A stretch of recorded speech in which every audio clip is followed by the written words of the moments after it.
हाँ यार वही वेट। अरे यार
सर पेन ऑफ कर दीजिए।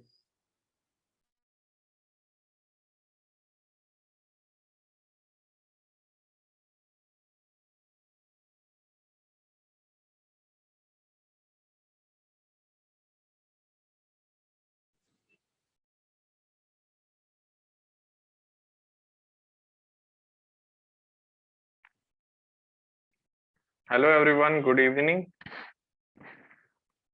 मेरी गुड वॉइस आ रही है? Evening sir.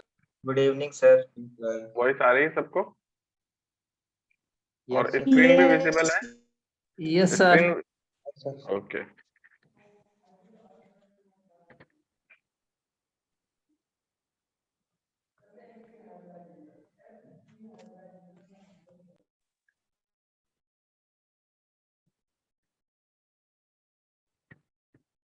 स्क्रीन विजिबल है ना सबको? Yes sir. लगभग सभी लोग आ गए होंगे, अब तक तो 5 मिनट हो गया है।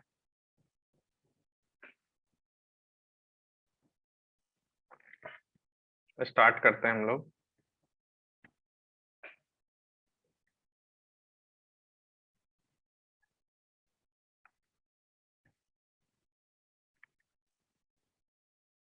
नीचे वाला बार क्यों दिख रहा है?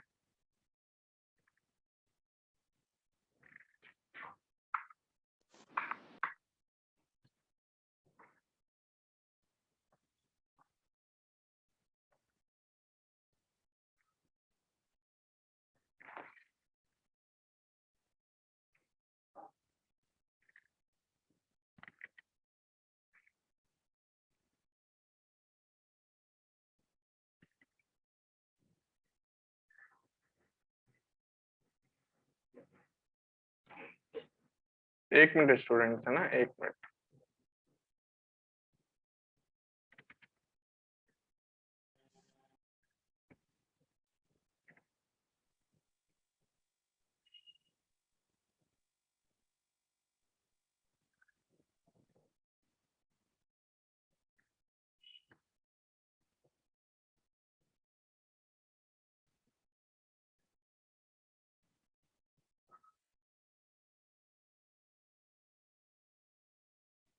स्क्रीन विजिबल है students? Yes sir. Okay, good evening all of you. Good evening sir. Good evening sir. तो देखिए, वैसे अपना ना अब अपने पास 2 लेक्चर्स हैं, ठीक है। एक आज का और एक वेडनेसडे को आएगा, ठीक है। तो आज मैं आपकी थ्योरी फिनिश कर देता हूँ और वेडनेसडे को डिस्कशन कंप्लीट लेकर आना पड़ेगा आपको, ओके। वैसे Yes, ज्यादा sir. बड़ी शीट नहीं है एरर की, छोटी शीट है, तो आप आराम से आज और कल में आधे क्वेश्चंस तो मैंने आपको इसीलिए पिछली बार दे दिए थे, है ना। वॉइस आ रही मेरी? Yes sir. हाँ, तो पिछली बार मैंने कुछ क्वेश्चंस दे दिए थे और आज जो है वो ऑलमोस्ट कंप्लीट हम लोग शीट दे देंगे, तो हम लोग उसको वेडनेसडे को डिस्कस करेंगे, ओके। और मॉडर्न वाला सर? मॉडर्न वाला तो 5-6 क्वेश्चन है, अभी कर दूंगा मैं थोड़ी देर में। जस्ट पहले हम लोग थ्योरी कंप्लीट कर लेते हैं, ठीक है। यस सर, 14 क्वेश्चन है। हाँ, 14 क्वेश्चंस हैं, उसको डिस्कस करके और उसको आज ही डिस्कस कर दूंगा मैं, और आप कहोगे तो वर्नियर वाला भी कर दूंगा, ठीक है। ठीक है तो अपने पास एक लेक्चर और है, ठीक है।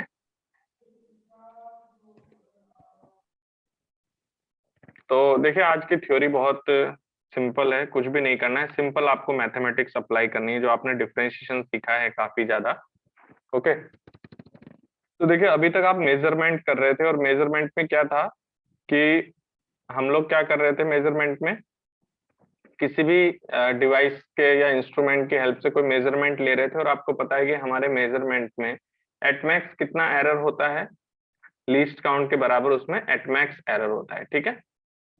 तो एरर का मतलब आप समझते हो कि उसकी ट्रू वैल्यू से वो कितना डिफरेंस है। तो एक बात बताइए, हम लोग किसी भी मेजरमेंट को एक्यूरेट तो कर ही नहीं सकते, हम लोग क्या कर सकते हैं, प्रिसाइज कर सकते हैं, ठीक है। Yes. और जितना आप अपने मेजरमेंट को प्रिसाइज करोगे, उससे आप ये कहते हो कि भाई उसमें एट मैक्स एरर फिर भी कितनी रह जाती है, लिस्ट काउंट के equal. List count. Least count के बराबर रह जाती है। जब तक क्वेश्चन आपसे ये ना कहे कि ये एग्जैक्ट मेजरमेंट है, तब तक आपको उसमें कहना है कि भाई उसमें लीस्ट काउंट के बराबर एरर रह जाती है। अच्छा, वो जो लीस्ट काउंट के बराबर एरर हम बोल रहे हैं ना, वो एट मैक्स एरर है। क्या मेरी बात आपको समझ आती है? एट मैक्स एरर का मतलब आपको Yes, पता sir. थोड़ी है कि एरर कितना है उसमें, आप कह रहे हो इतना ज्यादा से ज्यादा इतना एरर हो सकता है, ये है मेन बात, समझ रहे हो। Yes sir. इवन आपको एक्चुअल वैल्यू तो पता ही नहीं है, क्योंकि वो एरर जो है वो कितना है वो रैंडमली है, क्योंकि आपको मालूम ही नहीं है वो एरर कितना है, ठीक है। तो हम लोग जब अपना मेजरमेंट प्रिसाइज कर लेते हैं, तो उससे हमें ये पता चलता है कि भाई एट मैक्स हमारे रीडिंग में कितनी एरर बची हुई है, एट मैक्स, समझ में आई बात। तो क्या होता है कि जब हम लोग कोई क्वांटिटीज को मेजर करते हैं, ठीक है, तो मेजर करने के बाद क्या होता है, उनसे हम लोग कुछ क्वांटिटीज को इवॉल्व करना चाहें। जैसे फॉर एग्जांपल आपने वॉल्यूम को मेजर, वॉल्यूम निकालना है सिलेंडर का, और आपने कहा कि पाई आर स्क्वायर एच उसका फॉर्मूला है। तो आपने कहा कि सर मैंने रेडियस नाप लिया और हाइट नाप लिया उसका, तो अब हम वॉल्यूम डिड्यूस कर रहे हैं। तो अगर हमारे पास रेडियस के नापने में कुछ एरर है और उसकी लेंथ नापने में कुछ एरर है, तो डेफिनेटली वॉल्यूम में भी कुछ एरर होगा। बात समझ में आती है क्या? Yes, sir. अब आपको क्योंकि ये बात मालूम नहीं है कि रेडियस में एग्जैक्ट कितना एरर है, तो आपको एट मैक्स का अंदाजा है कितना इसमें मैक्सिमम एरर है, कितना हाइट में मैक्सिमम एरर है, और वो जो एरर है वो लीस्ट काउंट के बराबर जो आप एरर बोल रहे हैं, उसमें भी वो वैल्यू प्लस माइनस दोनों तरफ एरर हो सकती है, प्लस में भी हो सकता है और माइनस में भी हो सकता है। तो इन दोनों में एरर के हिसाब से वॉल्यूम की कैलकुलेशन में एट मैक्स कितनी एरर जा सकती है। बात समझ रहे हो क्या? जैसे मान लो आप एक सिलेंडर बनाने वाली कंपनी हो, आपने रेडियस मेजर कर लिया और हाइट मेजर करके उसका वॉल्यूम लिख दिया। अब आपको पता है कि वॉल्यूम में कुछ एरर जाएगा, क्योंकि रेडियस में और हाइट में कुछ एरर है, तो वॉल्यूम में एरर कुछ ना कुछ होगी। तो आप ऑलरेडी क्या करना चाहते हो पता है, जब आप उस सिलेंडर को सेल करोगे तो आप उसके ऊपर लिख दोगे कि उसमें उसके वॉल्यूम में कितना एट मैक्स एरर हो सकता है, प्लस माइनस में, समझ रहे हो। तो हम लोग एट मैक्स क्यों जाना चाहते हैं, क्योंकि हम ये चाहते हैं कि हमारी जो वॉल्यूम जो हमने एस्टिमेट की है उसमें ज्यादा से ज्यादा कितनी गलती हो सकती है, ताकि उससे बड़ा एरर ना हो सके। बात समझ में आया कि नहीं? तो रेडियस के मेजरमेंट में और हाइट के मेजरमेंट के करस्पॉन्डिंग अगर देखा जाए, तो वॉल्यूम में ज्यादा से ज्यादा कितना गलती हो सकती है। अभी मैं क्वेश्चन के थ्रू आपको समझाऊंगा तो सब समझ में आ जाएगा, ठीक है।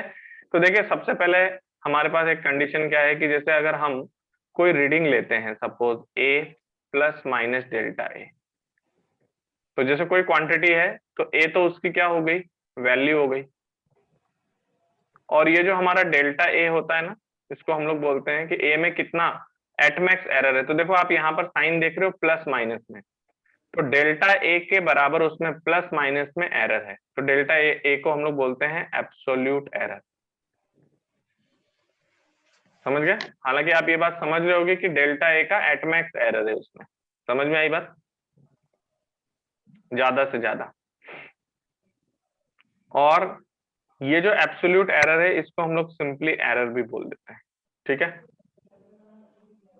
इसके बाद एक टर्म होती है रिलेटिव एरर,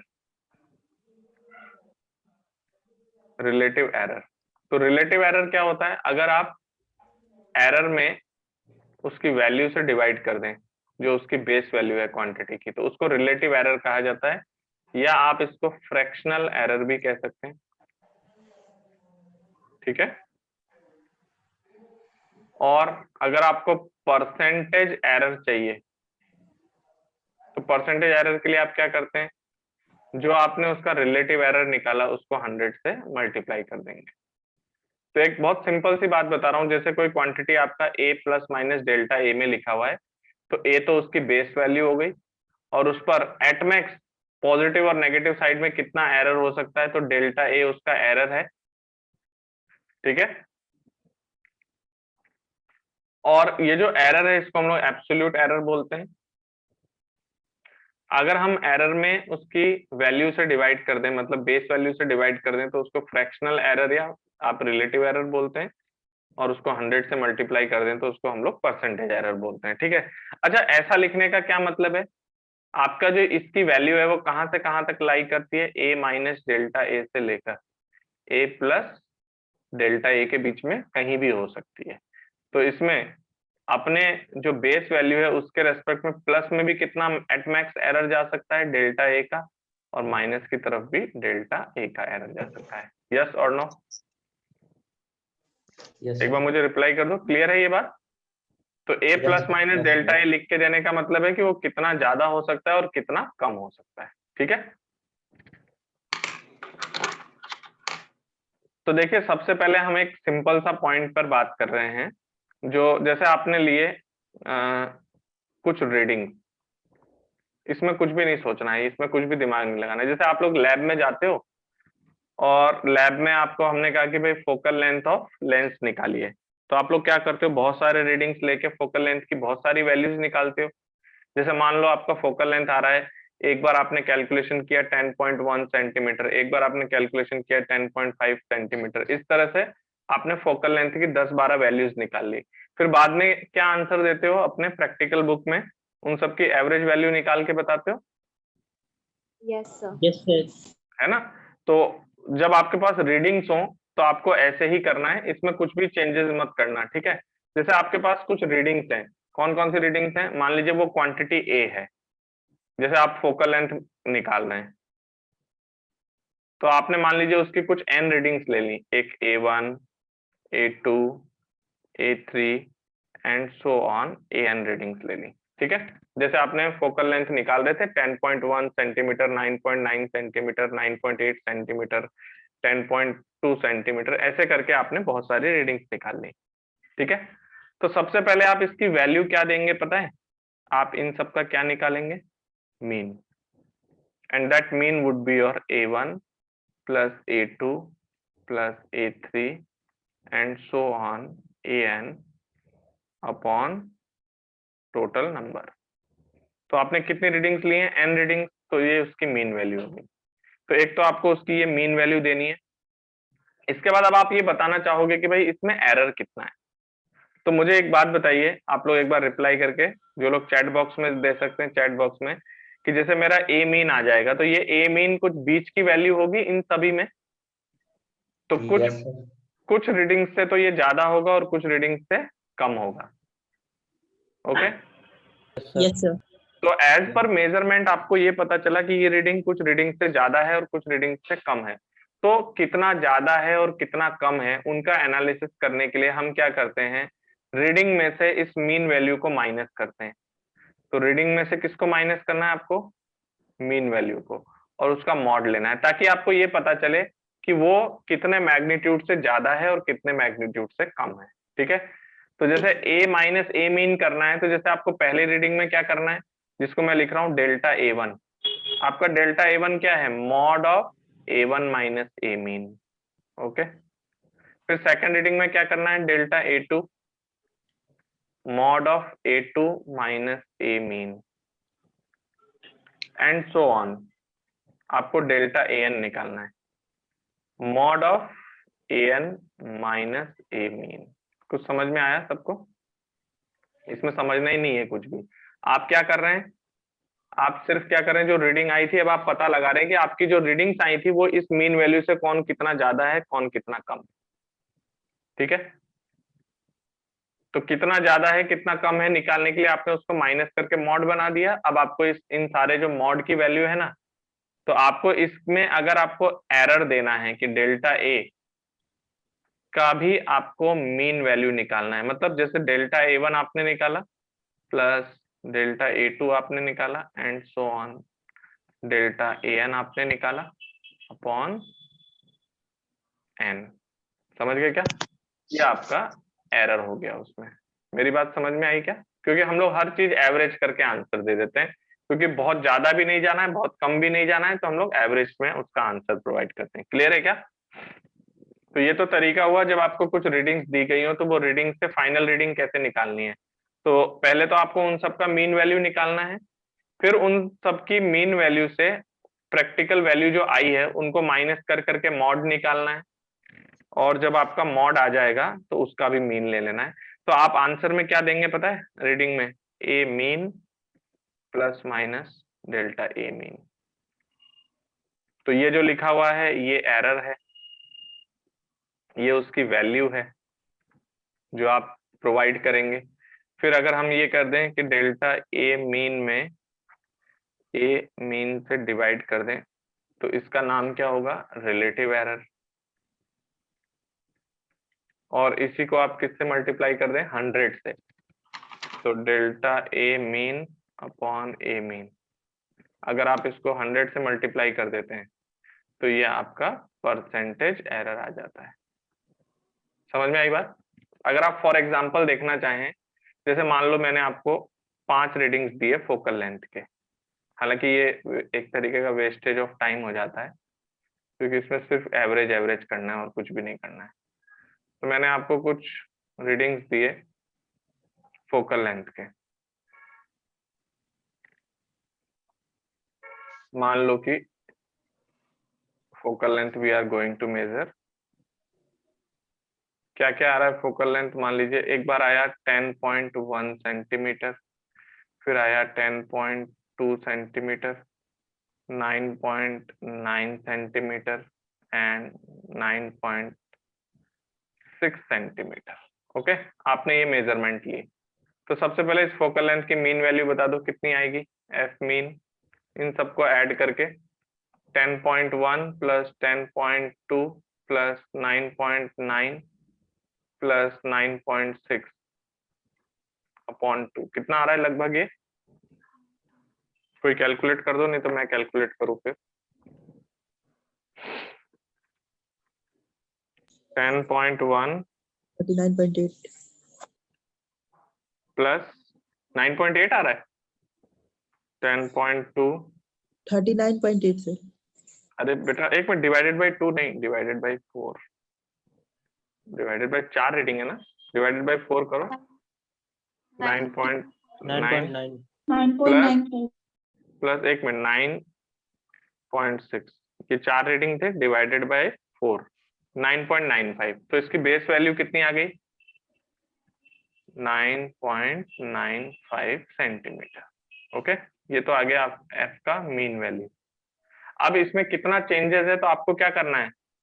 सभी के एफ में से एफ मीन को माइनस करना है। बताओ पहले वाले में कितना आएगा? 10.1 से 9.95 माइनस करिए। 10.1 माइनस 9.95 कितना आ जाएगा? 0.15। फिर ये कितना होगा? 0.25,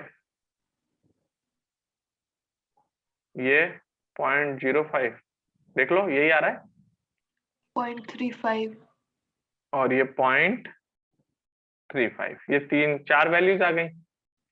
तो अब आपने इन सब का मॉड ले लिया, अब आप इनका भी क्या करें? मीन निकालें। तो आप डेल्टा एफ का मीन निकालोगे तो आपकी वैल्यू आएगी 0.15 प्लस 0.25 प्लस 0.05 प्लस 0.35 अपॉन 4। जरा एक बार बता दो तो फटाफट ये कैलकुलेशन कितनी आ रही है? 0.2 आ रही है एग्जैक्ट? Yes sir 0.2 0.2 centimetre. तो पता है आप आंसर क्या देंगे? सर 0.20 सेंटीमीटर आएगी। 0.20, तो 1 मिनट, 0.20 सेंटीमीटर आ रही है ना। तो बस आपका आंसर हो गया कितना? आप आंसर देंगे फोकल लेंथ का 9.95 प्लस माइनस पॉइंट। समझ में आया क्या? ये रीडिंग देने का तरीका हुआ। यहाँ कुछ भी दिमाग नहीं लगाना है, सारा आपको वैल्यू का मीन निकालना है, सारे डिफरेंसेस का मीन निकालना है, फाइनल आंसर हम लोग एक एवरेज एस्पेक्ट में प्रोवाइड करते हैं। क्लियर और नॉट? Clear sir. ठीक है, अब आपको इसमें एरर चाहिए तो एरर ये है, और फ्रैक्शनल एरर चाहिए तो 0.2 में 9.95 से डिवाइड कर दो, और 100 से डिवाइड कर दोगे तो परसेंटेज एरर आ जाएगा। तो एक बार मुझे सभी लोग रिप्लाई कर दें कि ये सेट पैटर्न वाली बोरिंग चीज समझ में आ गई सबको। इसमें कुछ भी नहीं करना है, सिर्फ एवरेज एवरेज लेते जाना है। Yes sir. वहाँ पे 0.20 होना चाहिए ना? कहाँ पे 0.20 लिख दो, कोई दिक्कत नहीं बेटा। हम जब यहाँ प्लस माइनस कर देते हैं ना, प्लस माइनस कर दिया तो कोई दिक्कत नहीं है, आप 0.20 लिख दो, कोई दिक्कत नहीं।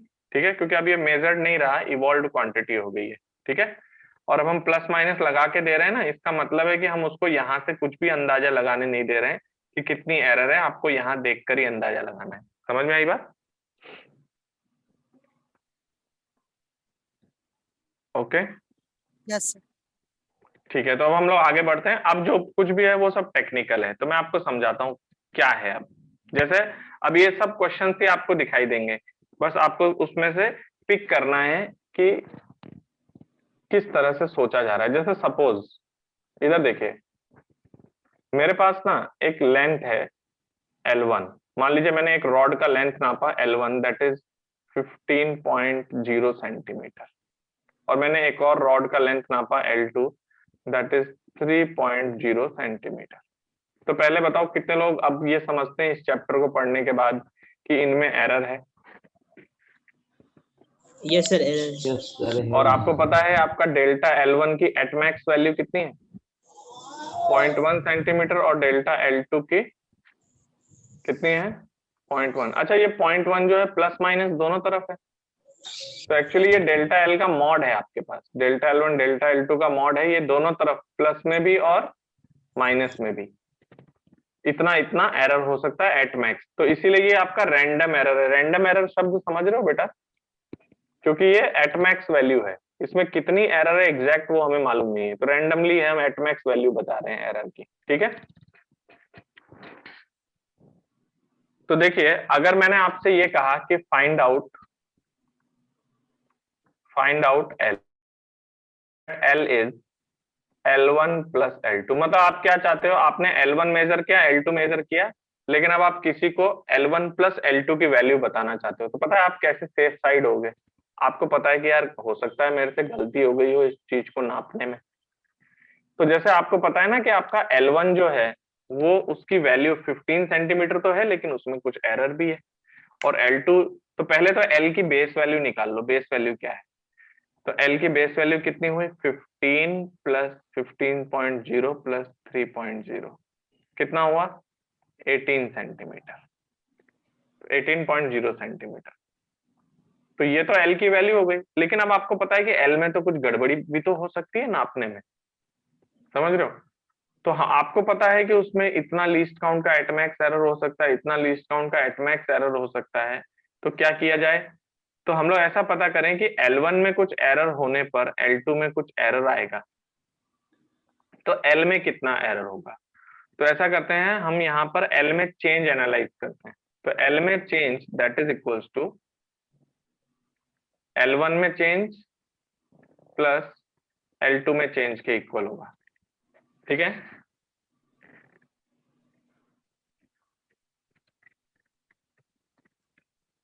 तो L में कितनी एरर है उससे करस्पॉन्डिंग L1 में एरर प्लस L2 में एरर। अब आपको पता नहीं है कि L1 और L2 में एरर है कितनी, तो आप इस एरर वाले पार्ट को क्या करते हो? Maximise to be the safer side. Okay,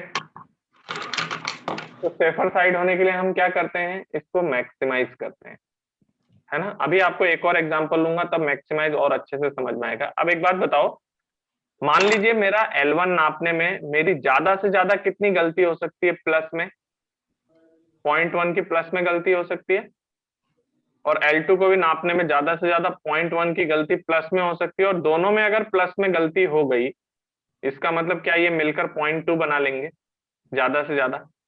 yes sir. बताओ। ठीक है, इस चीज को बहुत ध्यान से सुनना। तो आपका L1 में ज्यादा से ज्यादा गलती हो गई 0.1 की। भाई आप क्या कह रहे हो कि भाई ज्यादा से ज्यादा आपने L1 में जो आपका एरर है वो एट मैक्स 0.1 है प्लस की साइड में, और L2 में भी 0.1 है वो प्लस की साइड में, तो ये दोनों मिलके तो 0.2 बन जाएंगे। तो किसी ने अगर L1 प्लस L2 लिखा है तो L1 प्लस L2 में ज्यादा से ज्यादा गलती कितने की हो सकती है? प्लस में 0.2 की। और अगर मान लो कि आपने L1 को नापने में गलती कर दी है माइनस की, तो ज्यादा से ज्यादा कितना नीचे आ सकते हो? L1 में चेंज माइनस 0.1 नीचे हो सकता है, और L2 में भी चेंज अगर नीचे की साइड में देखें तो माइनस ऑफ 0.1 हो सकता है। तो क्या ये दोनों मिलकर माइनस 0.2 नीचे जा सकते हैं एट मैक्स? बोलो। Yes, sir. है ना? Yes, sir. तो देखो जितना प्लस में ये एरर जा सकता है मैक्सिमाइज होकर, उतना ही माइनस में भी मैक्सिमाइज होकर जा रहा है।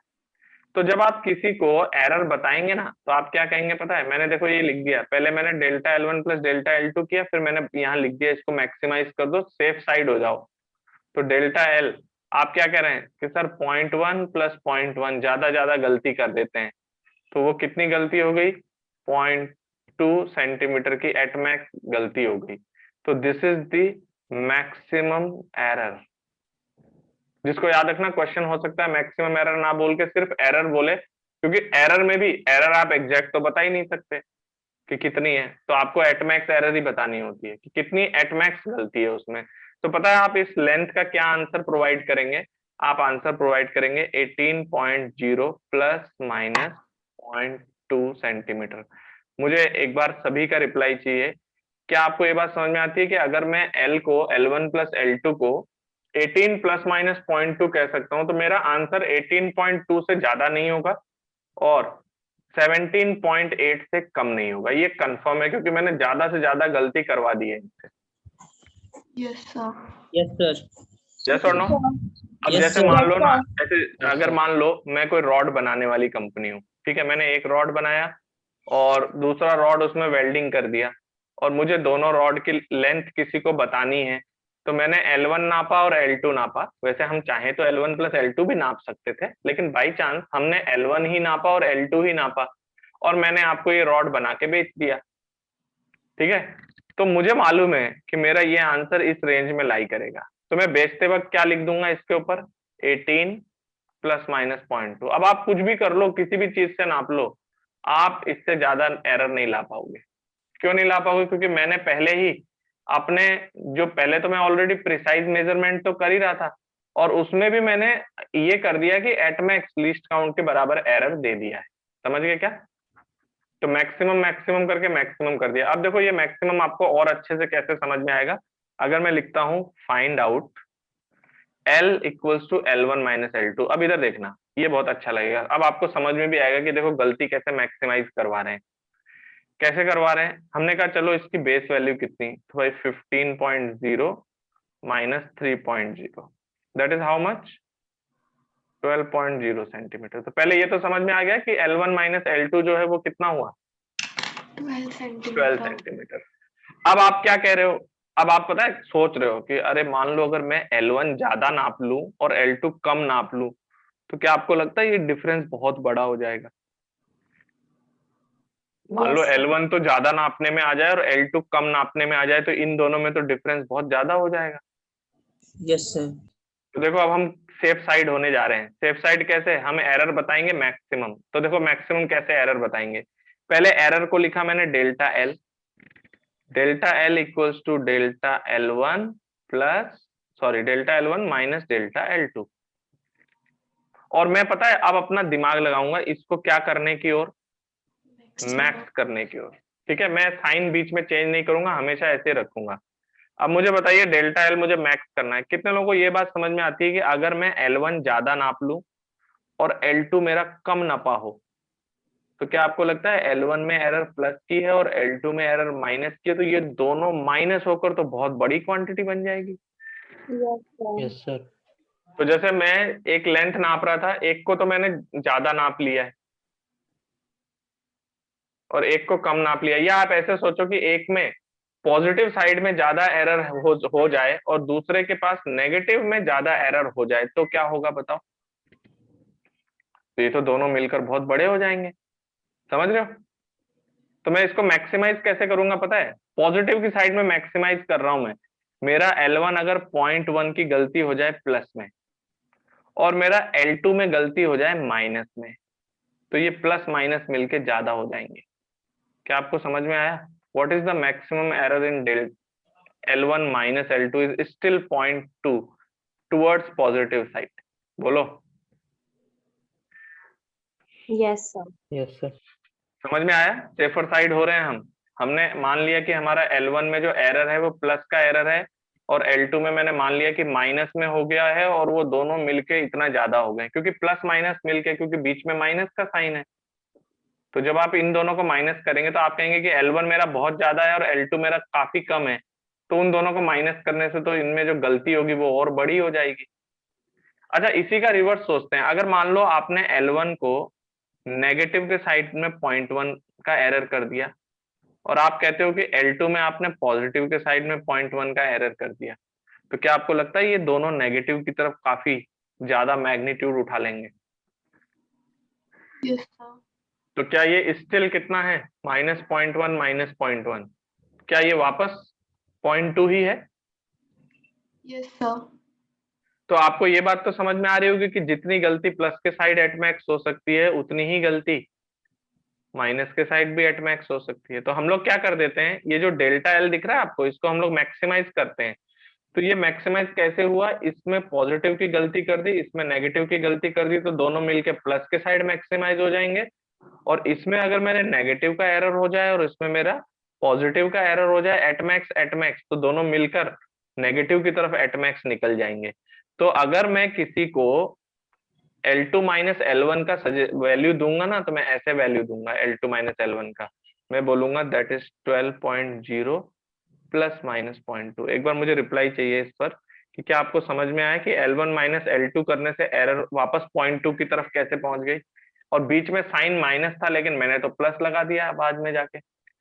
0.1 प्लस 0.1 मतलब मैं एक में गलती करवा रहा हूँ प्लस की और एक में गलती करवा रहा हूँ माइनस की, और दोनों रीडिंग इस तरह से एडजस्ट होंगे कि माइनस होने पर वो एरर का अमाउंट बढ़ जाएगा। समझ में आई बात? Yes, sir. Yes, sir. Clear everyone?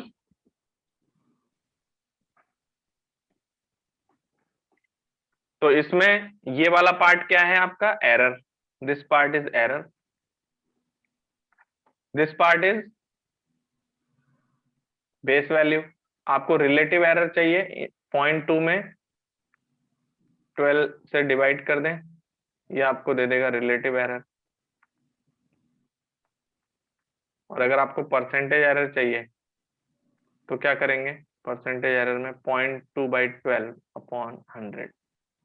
तो ये बात सबको समझ में आ गई होगी कि हम एरर मैक्सिमाइज क्यों कर रहे हैं। क्यों कर रहे हैं ये समझ में आ रहा है? हम उस वैल्यू को सेफ रखना चाहते हैं कि एट मैक्स इसके बाहर वो नहीं जा सकता। समझ में आई बात? Yes, sir. Yes, sir. ठीक है, अब देखो हम लोग आगे और क्वेश्चंस प्रोसीड करते जाते हैं। जैसे कि सपोज आपके पास कभी कोई ऐसा फंक्शन आ जाए कि मान लीजिए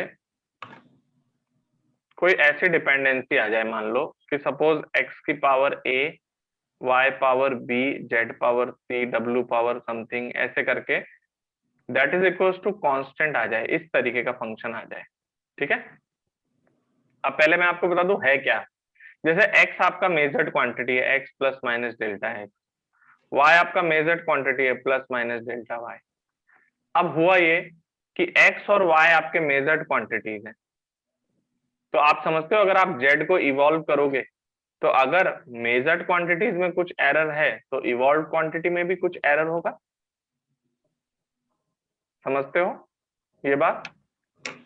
हाँ, sir. तो अगर आपका x और y में एरर है तो आपका z में भी एरर होगा। तो पहले तो आप z की वैल्यू निकालने के लिए ये फॉर्मूला जो दिया हुआ है, इस फॉर्मूले में x y रखकर आप z निकाल सकते हैं। अब आप क्या करोगे, अब आप ये देखोगे कि मेरा x के में इतना ज्यादा एरर हो सकता है, y में भी इतना हो सकता है, और वो भी प्लस में और माइनस में, और वो दोनों मिलाकर z में कितना ज्यादा और कितना कम, मतलब z कितना मैक्सिमम जा सकता है और z कितना नीचे जा सकता है, हमें उसका अंदाजा लगाना है। तो z कम से कम कितना हो सकता है और ज्यादा से ज्यादा कितना हो सकता है। समझ रहे हो मेरी बात? Yes sir. तो अब होगा ये कि अगर मान लो ये एरर्स वगैरह लार्ज होते सपोज, तब तो हम लोग क्या करते हैं, x की वैल्यू रखते, y की वैल्यू रख के z निकाल लेते, और फिर हम लोग कहते हैं कि x की वैल्यू को आपने x प्लस डेल्टा x कर दिया, y को y प्लस डेल्टा y कर दिया, तो z की वैल्यू कितनी हो जाएगी। समझ रहे हो? उस तरह से हम लोग एक्सप्रेशंस निकालेंगे। जैसे मैं आपको सिंपल समझा देता हूँ, सपोज मेरे पास ये है z पावर 2 है ना, और मान लीजिए ये x power 1 y power 3 equal to 4 है। अब कोई आपसे पूछे कि z की वैल्यू क्या, तो आप क्या कहोगे, 4 अपॉन एक्स वाई क्यूब। तो अगर मैं आपसे पूछूं कि z की बेस वैल्यू कितनी, तो पहले x और y की बेस वैल्यू डाल दो। फिर अब मैं कह रहा हूं कि बताइए z कम से कम कितना हो सकता है, तो आप कह रहे हो कि अच्छा z को कम से कम करना है, ये z स्क्वायर है ना, z को कम से कम करना है। आपने कहा कि x में सबसे ज्यादा जोड़ दो और y भी सबसे ज्यादा जोड़ दो। क्या आपको लगता है डिनोमिनेटर जितना लार्ज होगा z उतना ही कम होगा? Yes sir. तो ये sir. z की सीधा मिनिमम वैल्यू आएगी। यहाँ क्या आएगी? Z की मिनिमम वैल्यू। कि z नीचे कितना जा सकता है। समझ गए? तो z नीचे कितना जा सकता है यहां से सॉल्व हो जाएगा। और अगर मान लो मैं यहाँ बीच में माइनस माइनस लगा दूं, तो मैं डिनोमिनेटर जितना कम कर सकता था कर दिया मैंने, तो क्या ये z मैक्स आ जाएगा? Yes sir. Max. तो z की मैक्स और मिनिमम वैल्यू कितनी होगी आप निकाल सकते हैं। तो आप z मैक्स और z मिनिमम निकाल के आप z से माइनस माइनस कर करके बता सकते हैं कि भाई z में प्लस की साइड कितना एरर है और माइनस की साइड कितना एरर है। ठीक है? तो अब होगा ये कि ये प्रोसीजर करने के लिए हम लोग इस तरह से वैल्यू नहीं रखेंगे। इसलिए नहीं रखेंगे क्योंकि क्वेश्चंस में आपको जो एरर्स वगैरह दिए जाएंगे ना, वो स्मॉल एरर दिए जाएंगे। मतलब क्वेश्चन आपसे ये कहेगा कि x का जो एरर है वो बहुत लार्ज नहीं है, स्मॉल एरर है।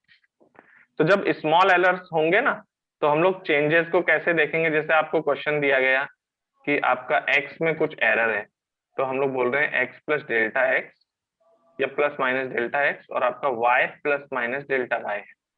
तो ये जो क्वांटिटीज है ना, ये स्मॉल क्वांटिटीज है। क्या है? या आप ये कह सकते हो कि delta x by x and delta y by y small है। तो ऐसे केसेस में हम लोग पता है डिफरेंशिएशन की ओर निकल जाएंगे। हम ये कहेंगे कि x में कुछ चेंज हुआ, y में कुछ चेंज हुआ, z में कितना चेंज आया।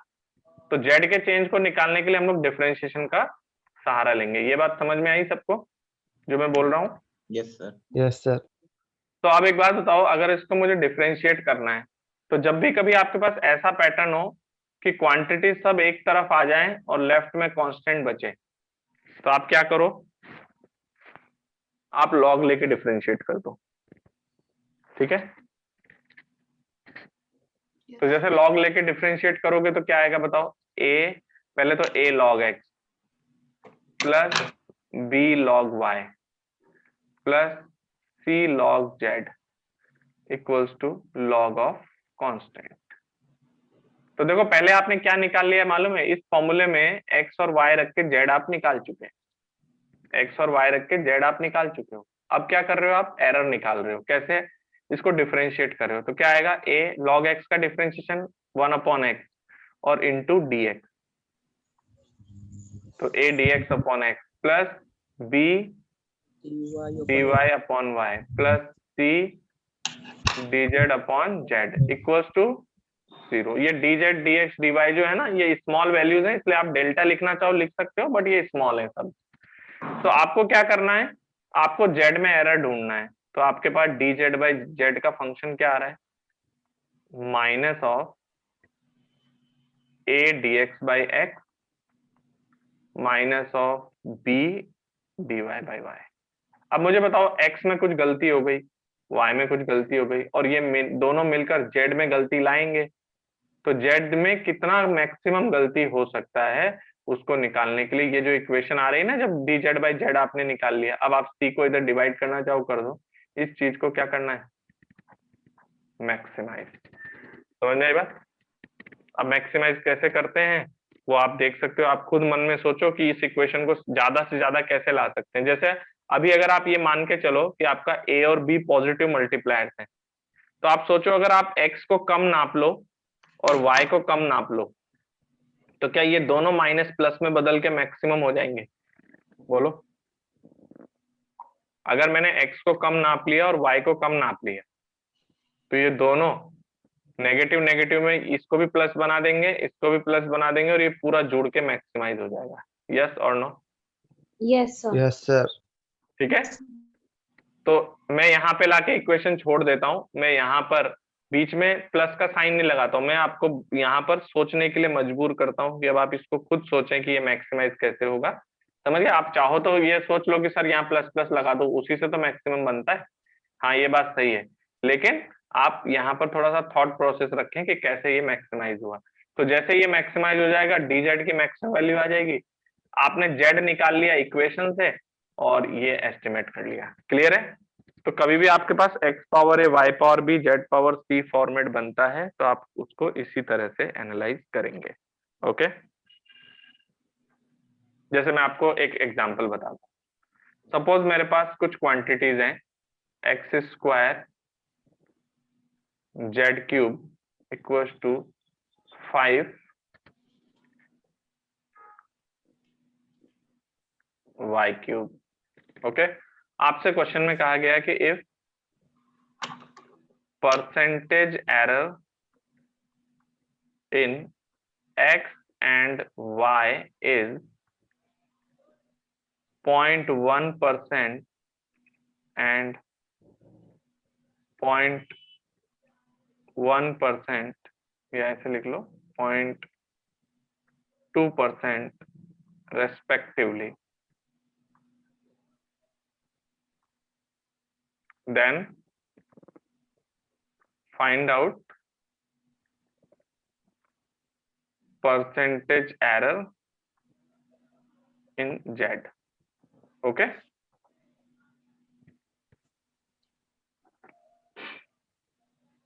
ठीक है। तो आपको x में एरर दे दिया गया, y में एरर दे दिया गया, तो ये जो परसेंटेज एरर दिया है ना x और y में, ये इनके मैक्सिमम एरर है, और इसके करस्पॉन्डिंग z में भी आपको मैक्सिमम एरर ढूंढ के लाना है।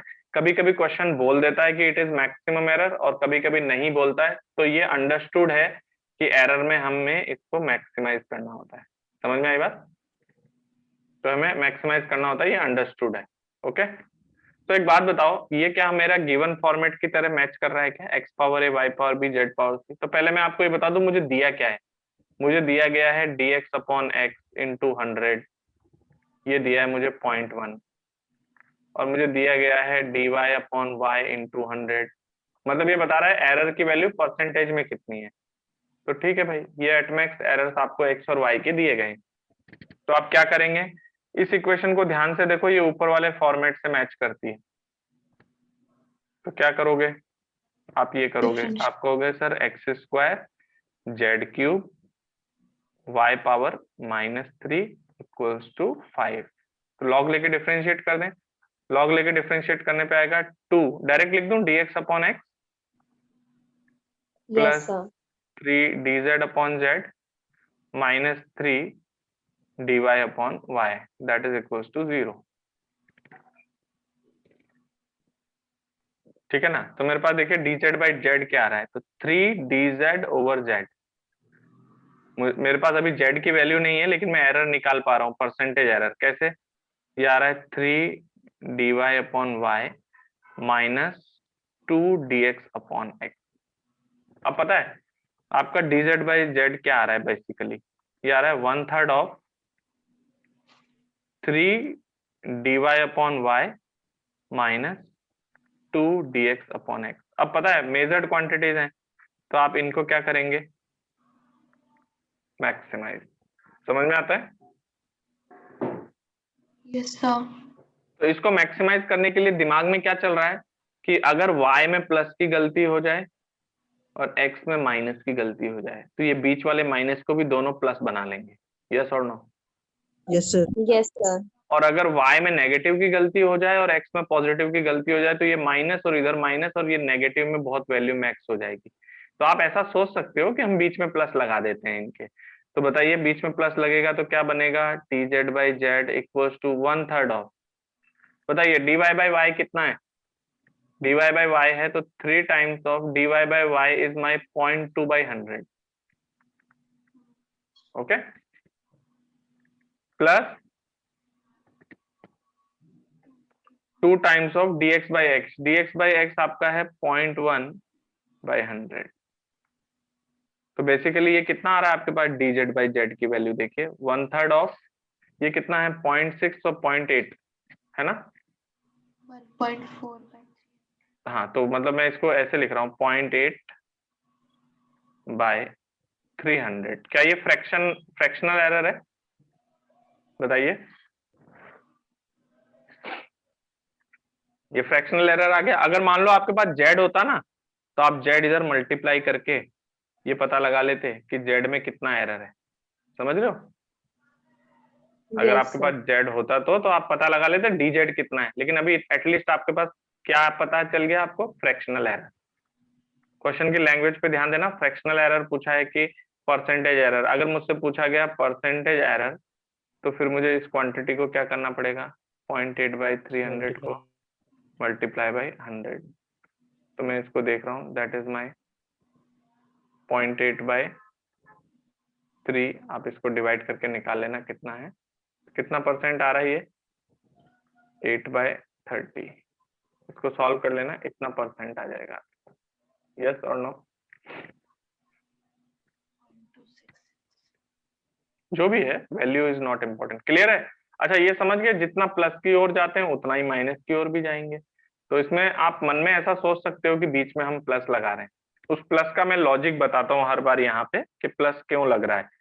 तो प्लस क्यों हुआ, क्योंकि ये यहाँ गलती हो गई माइनस की और यहाँ गलती हो गई प्लस की, तो दोनों मिलके ज्यादा हो गए, और अगर लेफ्ट वाले में गलती नेगेटिव की हो जाए इसमें और इसमें पॉजिटिव की गलती हो जाए एट मैक्स, तो ये दोनों मिलकर नेगेटिव की साइड एट मैक्स चले जाएंगे। समझ में आएगा बेटा, यस सर। Yes, अब sir. सारे क्वेश्चंस में यही करने हैं, बस आपको डिफरेंशिएट करना है और कैलकुलेशन करना है। जैसे देखो एक और एग्जांपल, सपोज मेरे पास ऐसी कंडीशन है, मान लीजिए मैं आपको प्रोवाइड करता हूं कि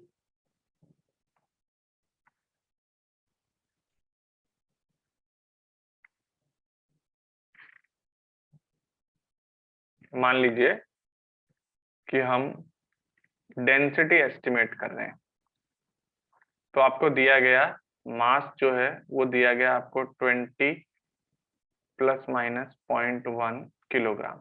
अब आपको प्लस माइनस लगा दिया है ना, तो अब आपको इस पर ध्यान देना है कि ये प्लस माइनस जो है वो एरर वाला पार्ट है, तो दिस मच किलोग्राम, और आपको वॉल्यूम दिया गया suppose 2 ± 0.01 this much metre cube, okay. अब आपको क्या एस्टिमेट करनी है, डेंसिटी, ओके। तो सबसे पहले डेंसिटी क्या होता है, your density rho is m/v, तो rho equals to your mass upon volume, तो रो इज योर m/v। तो सबसे पहले इसकी बेस वैल्यू निकाल लो, कितनी है रो की वैल्यू, m कितना है 20 और ये है 2, that means your rho is 10 kg/m³। अब रो में कितना एरर है, क्योंकि रो की वैल्यू ये नहीं जाएगी, क्योंकि आपके पास मास और डेंसिटी में कुछ एरर है, सॉरी मास और वॉल्यूम में कुछ एरर है, तो डेंसिटी में कुछ एरर होगा। तो अब बताइए, इसको मैं ऐसे लिख सकता हूँ, rho into v⁻1 m⁻−1 equals to constant. तो आपको दिखता है कि ये एरर्स देखिए बहुत कम है, 0.1/20 अगर हम देखें तो 1/200 फ्रैक्शनल एरर है, और इसका कितना है 1/200 लगभग फ्रैक्शनल एरर है, ठीक है। तो अब मैं इसको क्या करूंगा, रो के लिए एरर निकालना है, तो रो की पावर 1 है, तो हम लॉग लेके डिफरेंशिएट करेंगे, तो डी रो बाई रो, क्योंकि इसका मल्टीप्लायर 1 है, plus dv by v minus dm/m equals to 0। तो मुझे किसमें एरर चाहिए, रो में, तो डी रो बाई रो की वैल्यू कितनी है पहले ये निकाल लेते, तो dv बाई v, तो this would be your dm/m minus dv by v। अब मैं इस क्वांटिटी को क्या कर दूं, मैक्सिमाइज कर दूं, ठीक है।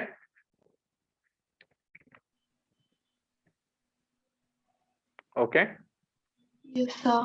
तो इसको मैक्सिमाइज करने के लिए आप ऐसे सोच रहे हो कि मास तो ज्यादा नाप लें और वॉल्यूम कम नाप लें तो ये ज्यादा हो जाएगा, और मास कम नाप लें और वॉल्यूम ज्यादा नाप लें तो ये नेगेटिव में बहुत कम हो जाएगा। तो आप इस चीज को मैक्सिमाइज कर दीजिए। तो what is your d rho by rho, बताइए। डीएम बाई एम कितना, डीएम आपका 0.1 है और एम कितना है 20। बीच में प्लस कैसे आ रहा है, समझ में आ रहा है सबको? Yes, sir. ये हुआ 0.01/2, ये मैक्सिमाइज हो गया। तो आपके पास डेंसिटी का देखो डायरेक्ट रिलेटिव एरर कैलकुलेट होकर आ चुका है, कितना है 1/200 plus 1/200, that is 2/200, that is 1/100। Yes और नो? Yes, sir. तो अगर कोई आपसे पूछे कि what is the percentage error in rho, तो परसेंटेज एरर आप सीधा बोल देंगे 1/100 इंटू 100। अभी ये सीधा सीधा 1%। एटमैक्स एरर आपका जा सकता है किसमें, रो में। 1% एटमैक्स एरर जाएगा, ठीक है।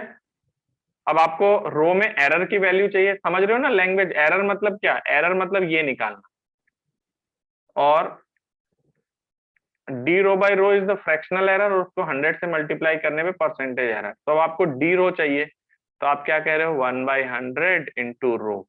रो की वैल्यू कितनी निकाल चुके हैं हम, 1/100 इंटू रो कितना है, देखिए रो हमने निकाला 10 kg/m³। तो मेरे पास डी रो की वैल्यू आ रही है 0.1 kg/m³। समझ में आया? तो मेरा रो का आंसर क्या जाएगा, 10 plus minus 0.1 kg/m³। This is my answer. और आप ये चीज नोटिस करिए, this is maximised over here. समझ में आया? Yes, अब sir. बताओ, ऐसा ऐसा कोई भी क्वेश्चन हो सकता है कि कहीं से भी आ सकता है, कोई भी मेजर डेटा आ जाए, बस आपको उसमें मैथमेटिक्स मैनिपुलेट करनी है। क्लियर और नॉट?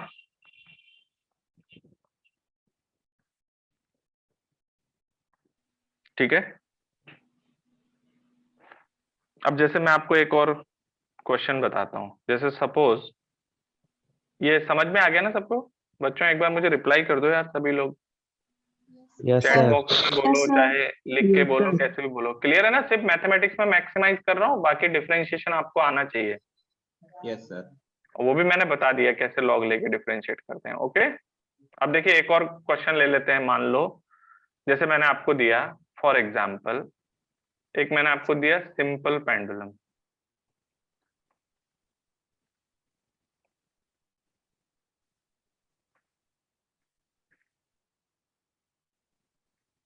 सिंपल पेंडुलम आपको बताया गया कि इसकी लेंथ है ना वो 100.0 सेंटीमीटर है। लेंथ कितनी है, 100.0 सेंटीमीटर। और आपको बताया गया कि वी हैव measured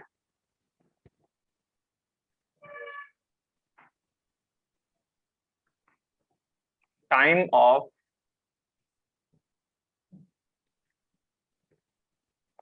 100 oscillations, 100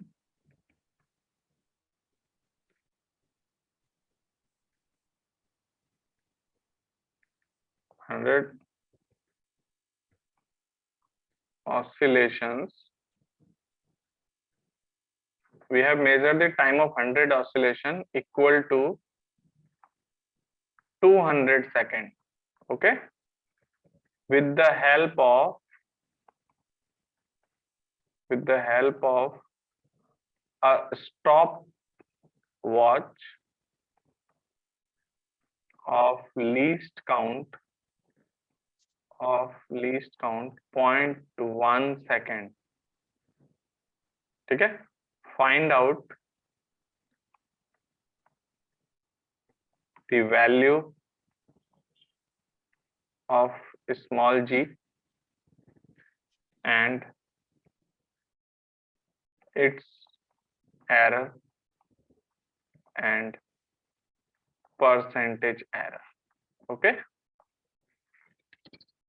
अब देखिए क्वेश्चन की लैंग्वेज को समझो। एक आपके पास सिंपल पेंडुलम है, तो एक बात बताइए, सिंपल पेंडुलम है और उसका लेंथ हमने आपको नाप के दे दिया 100 पॉइंट, ये लेंथ जो है वो हमने मेजर किया है, तो 100.0 सेंटीमीटर। आप समझिए लेंथ में कुछ एरर है, लेंथ में कुछ एरर है। कितना एरर है?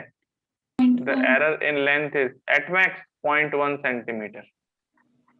अब इसे यहाँ प्लस माइनस नहीं लिख के दे रहा है, लेकिन हमें मालूम है कैसे ढूंढते हैं एरर। अच्छा एक बात बताओ, उसने आपको 200 ऑसिलेशन का टाइम दिया, तो पहले आपके पास इक्वेशन में क्या होता है? Time period equals to 2 pi under root L by G होता है क्या? Yes sir. तो आप क्या कर रहे हैं, एक तो टाइम पीरियड आपको चाहिए और एक एल चाहिए, तो वहां से आप क्या कर सकते हैं, जी में एरर एस्टिमेट कर सकते हैं या जी की वैल्यू निकाल सकते हैं टी और उसकी हेल्प से।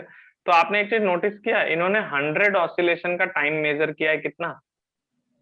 200 सेकेंड। 100 ऑसिलेशन का टाइम कितना मेजर किया? 200 सेकेंड। ओके, तो मुझे एक बात बताओ, एक कॉन्सेप्चुअल पॉइंट है, थोड़ा ध्यान से सुनना। जैसे आप एक सिंपल पेंडुलम का टाइम पीरियड मेजर कर रहे हैं, ओके, आपके पास एक स्टॉप वॉच है, जिसमें स्टॉप वॉच जैसे आप ऑन करते हो और उसमें 0.1 सेकेंड के लीस्ट काउंट से काउंटिंग शुरू हो रही है। तो पहले मुझे एक बात बताइए, आपको ये बात तो पता है कि आपका स्टॉप वॉच जो भी मेजरमेंट देगा उसमें 0.1 सेकेंड की मैक्सिमम गलती देगा ही देगा? एक बार रिप्लाई करो। Yes sir. Yes, sir. 0.1 second की आपको एरर आपको देगा ही देगा वो, ठीक है? ये बात तो ठीक है। अब एक बात बताइए, अगर मैं इसका एक टाइम पीरियड मेजर करता, तो मान लीजिए वो 2 सेकेंड आता इस क्वेश्चन के अकॉर्डिंग, तो एक बार बताओ, अगर मैं 2 सेकेंड का मेजरमेंट करूं तब भी मेरा 0.1 सेकेंड की गलती है, यस और नो? Yes, हाँ sir. अच्छा, अगर मैं 4 सेकेंड मेजर करूं तो 4 सेकेंड में भी कितनी एरर होगी? 0.1 सेकेंड की। 0.1। तो क्या आपको ये बात समझ में आती है कि अगर हम जितने ज्यादा नंबर ऑफ ऑसिलेशंस बनाते जाएं, हमारे टाइम पीरियड का एरर कम होते जाएगा? Yes, timing sir. में तो एरर उतनी ही है, टाइम में उतनी ही, जैसे 4 सेकंड में भी 0.1 सेकंड का एरर है, और अगर आप 50 सेकंड लेते हो तब भी 0.1 सेकंड का एरर है। लेकिन आप इसका अगर टाइम पीरियड का एरर ढूंढें, तो अगर एक ऑसिलेशन में देखें तो सीधा टाइम पीरियड में एरर चला गया 0.1 का। लेकिन अगर दो ऑसिलेशन में नापता हूं तो 0.1 दोनों में डिवाइड हो गया एरर, तो टाइम पीरियड में एरर कुछ कम हो गई क्या? Yes Yes, sir. sir. तो जैसे अगर लैब में अगर हम लोग टाइम पीरियड मेजर करें, या 10 ऑसिलेशन का टाइम मेजर करें या 20 ऑसिलेशन का, तो आपको लगता है मैं जितने ज्यादा ऑसिलेशन का टाइम मेजर करूंगा उतना ही कम मेरा एरर होगा, क्योंकि ये डिवाइस तो बेचारा मजबूर है 0.1 सेकेंड का एरर देने के लिए, यस और नो?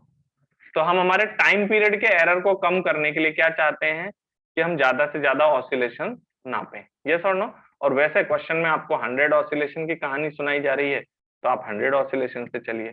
तो पहले मुझे ये बताओ, मैंने आपको दिया टाइम ऑफ 100 ऑसिलेशन, तो मान लीजिए n ऑसिलेशन का टाइम है स्मॉल t, तो दिस इज द टाइम, और कैपिटल T क्या है?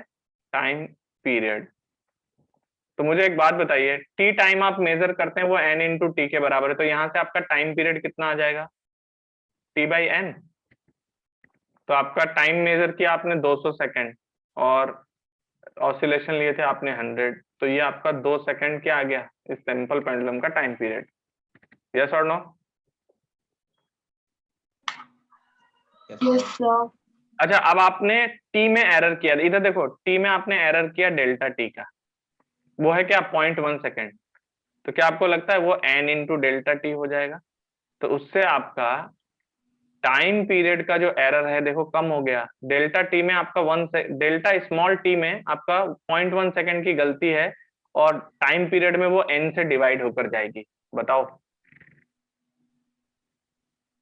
तो क्या ये आपके पास डेल्टा टी में आपने गलती निकाली 0.1 की, और n है आपका 200, तो आपको दिख रहा है आपका टाइम पीरियड में एरर कम हो गया। अगर आप 200 ऑसिलेशन नाप रहे, अगर एक ऑसिलेशन नापते तो शायद बहुत ज्यादा एरर होती, यस और नो? Yes sir. तो अगर मैं इस वैल्यू में देखिए, इस आपको इक्वेशन में चाहिए क्या? आपको डेल्टा टी बाई टी चाहिए, आपको इक्वेशन में डेल्टा टी बाई टी चाहिए। आगे डिफरेंशिएट करने के बाद, तो वो किसके बराबर आ जाएगी, delta small T by T. तो आपको पता है ये तो 0.1 सेकंड की गलती ही होगी, लेकिन आप जितना ज्यादा टी नापेंगे, जैसे इस बार आपने 200 सेकंड नापा, तो देखो डेल्टा टी बाई टी 0.1/200 आ जाएगा। यस और नो? Yes, sir. अच्छा यहाँ पर ना बेटा मैंने 200 100 रहेगा सर। हाँ ये 100 ऑसिलेशन है ना, 100 ऑसिलेशन है, तो ये 100 से डिवाइड होगा, ठीक है। अच्छा इधर देख लो डेल्टा टी बाई टी, अब आप चाहो तो यहाँ से डिवाइड कर लो, डेल्टा टी आपने और टी दोनों अलग निकाल लिए, और आप चाहो तो इस मेथड से भी सॉल्व कर सकते हो, सीधा सीधा। आपको पता है इन दोनों को डिवाइड कर देंगे तो एन आपका कट जाएगा। Okay yes sir. तो मेरा क्वेश्चन का पार्ट ये था, क्वेश्चन के लिए मुझे इतना बोलने की जरूरत नहीं है, मैं ये सिर्फ ये बता रहा हूँ कि इसने 200 ऑसिलेशन क्यों नापा है किसी एक्सपेरिमेंट करने वाले ने, क्योंकि वो चाहता है अगर मैं 200 ऑसिलेशन नापूंगा तो मेरा टाइम पीरियड का एरर थोड़ा कम हो जाएगा, और अगर मैं 400 नापूंगा तो और कम हो जाए। तो ऐसे क्वेश्चंस में आपको अलग अलग नंबर ऑफ ऑसिलेशंस दिए जा सकते हैं। तो मुझे बताइए, अब मुझे टाइम पीरियड की पहले तो वैल्यू निकालनी है, तो सॉरी टाइम पीरियड तो निकल गया, अब आपको जी की वैल्यू चाहिए। क्या इक्वेशन आएगी, T square equals to 4 pi square L by G. तो what is your G, G is your 4 pi square L by T square. तो पहले जी की वैल्यू बताओ कितनी आई, 4 पाई स्क्वायर, और आपका एल कितना माना मैंने, 1 मीटर, 100 सेंटीमीटर यानी 1 metre, upon time Yes. Period कितना आ रहा है, 2 सेकेंड, तो 2 का होल स्क्वायर, तो लगभग आपका ये वैल्यू आ रही है पाई स्क्वायर। तो जी की वैल्यू आ रही है पाई स्क्वायर, लगभग देखना पाई स्क्वायर कितना होता है, अप्रोक्सीमेट नहीं, लगभग पाई स्क्वायर जैसे 3.14 इंटू 3.14 कर देते हैं, तो लगभग 9.86 के आसपास है ना। तो मान लीजिए मेरा 9.86 मीटर पर सेकंड स्क्वायर निकाल लिया मैंने। ओके जी, अब मुझे जी में एरर चाहिए, तो क्या आपको दिख रहा है आपका इक्वेशन उसी फॉर्मेट का है, x power a y power b z power c।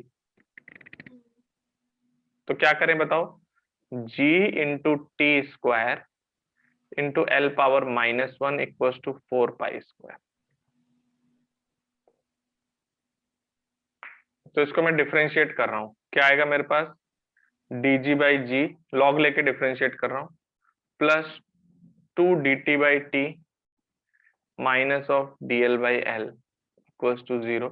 आपको जी में एरर ढूंढनी थी, ये लीजिए जी में एरर आ गई, dg by g that is equals to कितना, dl by l minus of 2 dt by t. Yes और नो?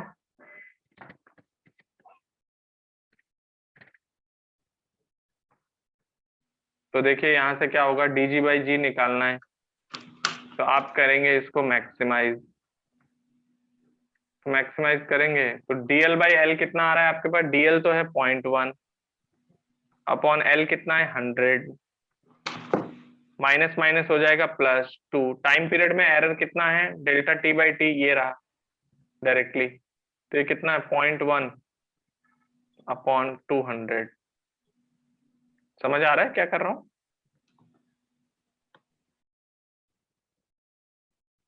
ये लीजिए ये आपका dg बाई जी आ गया, कितना आ रहा है dg बाई जी, देखो तो कितना आ रहा है, 0.1/100, 0.1/100, ये भी दोनों 0.1 बाई, तो 0.2/100, 0.2/100 है ना।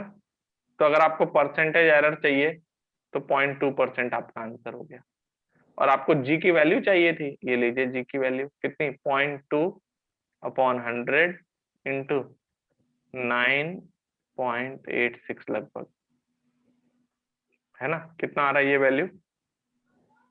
तो आप इसको 9.86 को डिवाइड कर दें,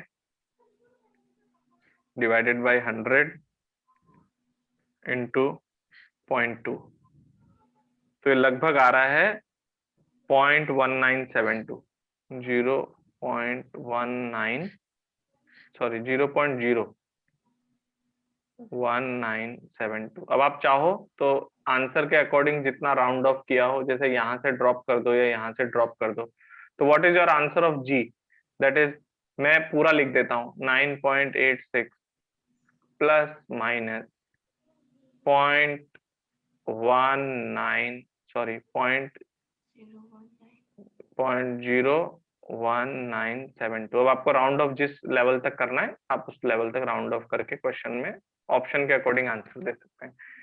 क्लियर है सबको? Yes, sir. ठीक है, तो अब यहाँ पर नोटिस करना कि जो भी हमारे पास सिस्टम है ना उसमें कुछ भी नहीं करना है, ये डिफरेंशिएशन आपको फॉलो अप करते जाना है बस।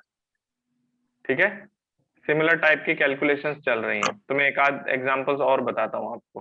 ठीक है, जैसे सपोज मैंने आपको एक रेजिस्टेंस दिया R1 that is 60 plus minus 0.1 ओम और आपको R2 दिया 30 प्लस माइनस 0.1 ओम। ओके, अब मैंने आपसे पूछा कि फर्स्ट आपको रेजिस्टेंस बताना है फॉर देयर सीरीज कॉम्बिनेशन और सेकंड आपको बताना है resistance for their parallel combination. ये थोड़ी देर में कंप्लीट हो जाएगा टॉपिक, आप टेंशन मत लेना, है ना। थोड़ा सा आगे पीछे हो सकता है टाइमिंग। ओके, आज लेकिन हम लोग पूरा फिनिश करके ही खत्म करेंगे ताकि नेक्स्ट क्लास में सिर्फ डिस्कशन जो है वो पूरी शीट में हम लोग उसी को कैरी ऑन करेंगे। तो बताओ आर सीरीज और आर पैरेलल। सीरीज तो बहुत आसान है, कैसे? आप कहोगे कि सर सीरीज में क्या करना है, ये लो series combination is your R1 plus R2। तो what is the base value of RS? You will say 60 plus 30 that is 90 ओम। और आप कहेंगे कितना एरर है, ये लो भाई delta R equals to delta R1 plus delta R2। इसको क्या कर देते हैं, मैक्स दोनों बीच में प्लस हैं तो ज्यादा दिमाग खर्च मत करो, 0.1 प्लस 0.1 कितना 0.2 ओम। तो ये लीजिए आपका सीरीज कॉम्बिनेशन का आंसर आ गया 90 प्लस माइनस 0.2। एक बार रिप्लाई कर दो किसी को कोई डाउट हो तो। 0.2 ओम इसका एरर है, 0.2 by 90 रिलेटिव एरर है, 0.2 by 90 into 100 is the percentage error. Okay, Yes, sir. Yes, sir. अब आप इसका जो सेकंड पार्ट है उसको देखते हैं। Second part is the parallel combination. Parallel में भी कुछ टफ नहीं है, इसमें क्या कहीं पे गलती हो जाती है, वो गलती से मैं आपको बचाना चाहता हूं बस। तो पहले मैं जैसे कह रहा हूं वैसे चलना। Second case is your parallel combination. तो मुझे बताइए पैरेलल कॉम्बिनेशन में हमारा रेजिस्टेंस कैसे लिखा जाता है? 1 upon R parallel equals to 1 upon R1 plus 1 by R2। तो बताइए पैरेलल कॉम्बिनेशन का रेजिस्टेंस कितना आ रहा है पहले तो, that is R1 R2 upon R1 plus R2 that is equals to R1 आपका है 60 इंटू 90, 60 इंटू 30 अपॉन 60 प्लस 30। तो दिस वुड बी योर 20 ओम। इतना तो कोई दिक्कत नहीं होगी किसी को। अब आपको क्या करना है, R1 में गलती हो गई, R2 में गलती हो गई, RP में कितनी गलती हुई, तो ये आपका कौन सा फॉर्मेट नहीं दिख रहा है, x power a, y power b, z power c जैसा नहीं दिखा ना कांस्टेंट, तो वो लॉग वाला काम नहीं करेगा। तो इसको सिंपल डिफरेंशिएट कर दो। बताइए लेफ्ट हैंड साइड को डिफरेंशिएट करने पे क्या आएगा, -1 upon RP square d of RP equals to minus of dR1 upon R1 square minus of dR2 upon R2 square. इतना समझ में आया? Yes, sir. तो माइनस माइनस तो पहले उड़ा दो। तो लेफ्ट हैंड साइड में क्या है, dRP upon RP square equals to dR1 upon R1 square plus dR2 upon R2 square. ये लीजिए आपका क्वेश्चन सॉल्व हो गया। इसको क्या करना है, मैक्सिमाइज। Maximize. तो एक मिनट पहले तो यहाँ पे देखो लेफ्ट हैंड साइड में dRP अपॉन RP स्क्वायर है, तो पहले राइट हैंड साइड में क्या बन रहा है, तो dR1 आपका 0.1 है अपॉन R1 है 60 का होल स्क्वायर प्लस 0.1 है अपॉन कितना 30 का होल स्क्वायर। यही है ना, ये मैक्सिमाइज होकर। अब बताओ अगर मैं ये दोनों RP स्क्वायर मतलब दोनों RP इधर मल्टीप्लाई कर देता हूं तो आपको एरर मिल जाएगा RP में कितना है, और अगर मैं इसमें से एक ले जाता हूं तो रिलेटिव एरर मिल जाएगा। यस और नो? Yes, sir. तो अगर आपको कोई पूछ रहा है कि what is the relative error, तो एक RP नीचे रख के एक इधर ले जाके रिलेटिव एरर ले आओ, 100 से मल्टीप्लाई कर दो, परसेंटेज एरर आ जाएगा। मैं आपको एस्टिमेट करके दे रहा हूँ R में कितना एरर है, तो that is 0.1/60 square plus 0.1/30 square multiply by RP. RP आपका 20 आया है, तो 20 का 20 स्क्वायर। स्क्वायर। बताओ जब लगभग डीआरपी कितना है सॉल्व करके। 0 0 तो उड़ा दो और सॉल्व करके बताओ कैसे आ रहा है। अप्रोक्सीमेट वैल्यू बता दो।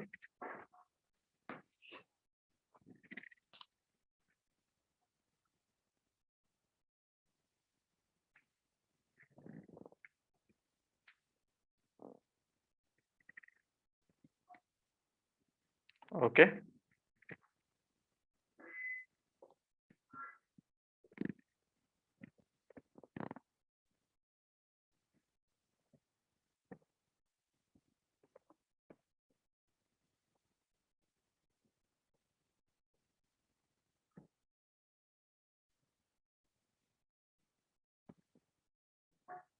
कितना आया?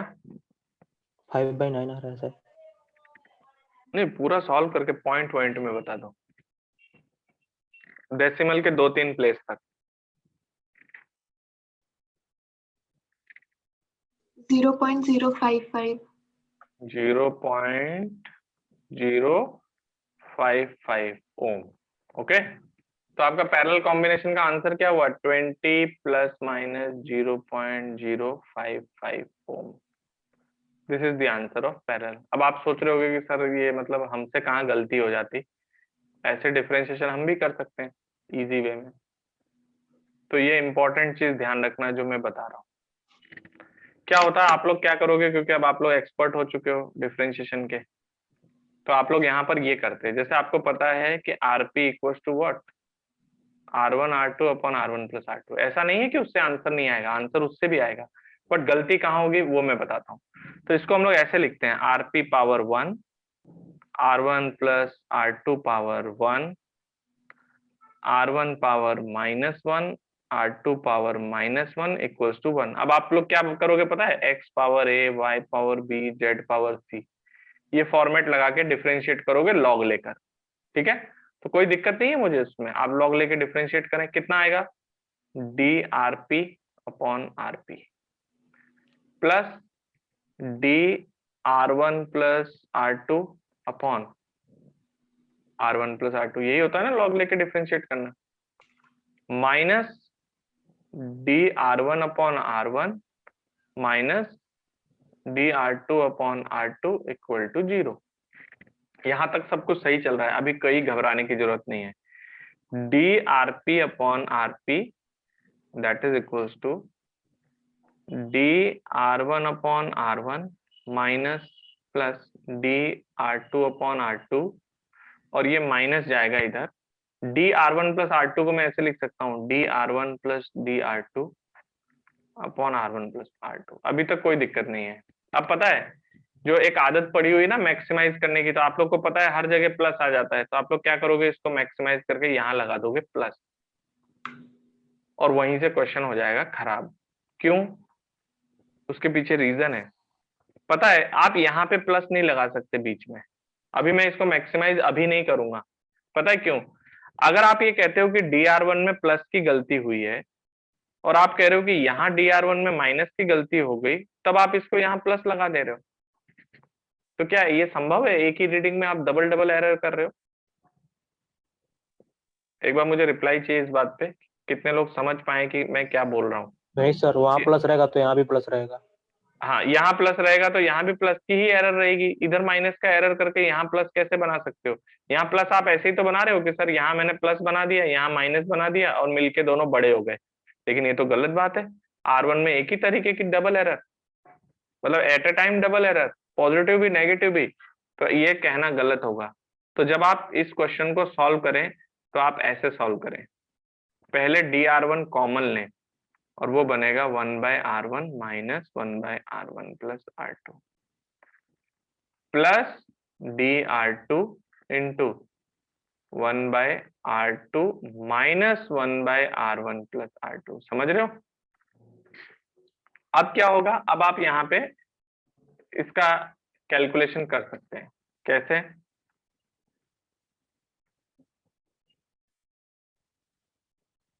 अब आप ये कहो कि सर मेरे से dr1 में प्लस की गलती हो गई, dr2 में प्लस की गलती हो गई, मिला के गलती मैक्सिमम हो गई। समझ रहे हो क्या?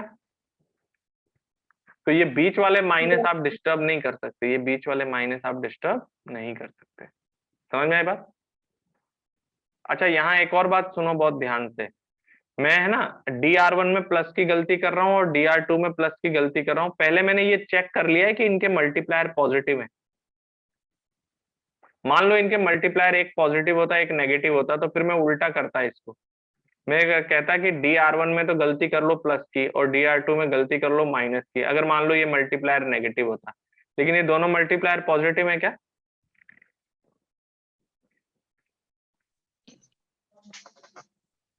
ठीक है, तो स्टूडेंट समझ गए ना? अब आपको कभी अगर आप इस तरह से डिफरेंशिएशन करते हो तो ध्यान रखना, इसको डायरेक्ट आप नहीं उड़ा सकते। तो लॉजिक क्या है, अगर एक वेरिएबल कई जगह पे इंट्रोड्यूस हो रहा हो तो पहले उसको कॉमन निकालो, उसका मल्टीप्लायर पॉजिटिव बनाओ, फिर सोचो कैसे मैक्सिमाइज करेंगे। समझ में आई बात? एक बार रिप्लाई चाहिए, it's very very important. Yes, sir. Yes, sir. पहले उस वेरिएबल को बाहर निकालो, अलग करो, अकेला करो। ऐसा नहीं कि x 3 जगह पर है और 3 जगह पे अलग अलग तरह से मैक्सिमाइज कर रहे हैं हम। अगर x है तो x को अकेला करो पहले, उसके बाद चेंजेस होंगे। मेरी बात समझ में आ गई सबको? Yes, sir. ठीक है। अब जैसे ऐसा ही पता है, ऐसा फॉर्मूला आपको और कहाँ मिलेगा? जैसे सपोज कभी आपको क्वेश्चन दिया जाए कि focal length of a lens आप निकाल रहे हैं, तो फॉर्मूला क्या हुआ? 1/f equal to 1/v minus 1/u। तो वो भी इसी तरीके का फॉर्मूला है। तो उसमें भी जो 1/1 वाला फॉर्मूला है ना, डायरेक्ट यही डिफरेंशिएशन अप्लाई करता हूँ। समझ गए? और अगर आप क्रॉस मल्टीप्लाई करने के बाद फिर पावर बना के करोगे तो थोड़ा लेंदी हो जाएगा। समझ गए ना? तो देखिए अब एक लास्ट टॉपिक है अपना। हालांकि टॉपिक क्या है, सिंपल सा है कॉन्सेप्ट, वो मैं आपको समझा देता हूँ एंड देन आपके ये थ्योरी कंप्लीट होती है। तो नेक्स्ट है आपका सर्ल्स मेथड। ठीक है, ये मेथड क्यों किया जाता है? हम लगाते हैं यंग्स मॉडुलस ऑफ अ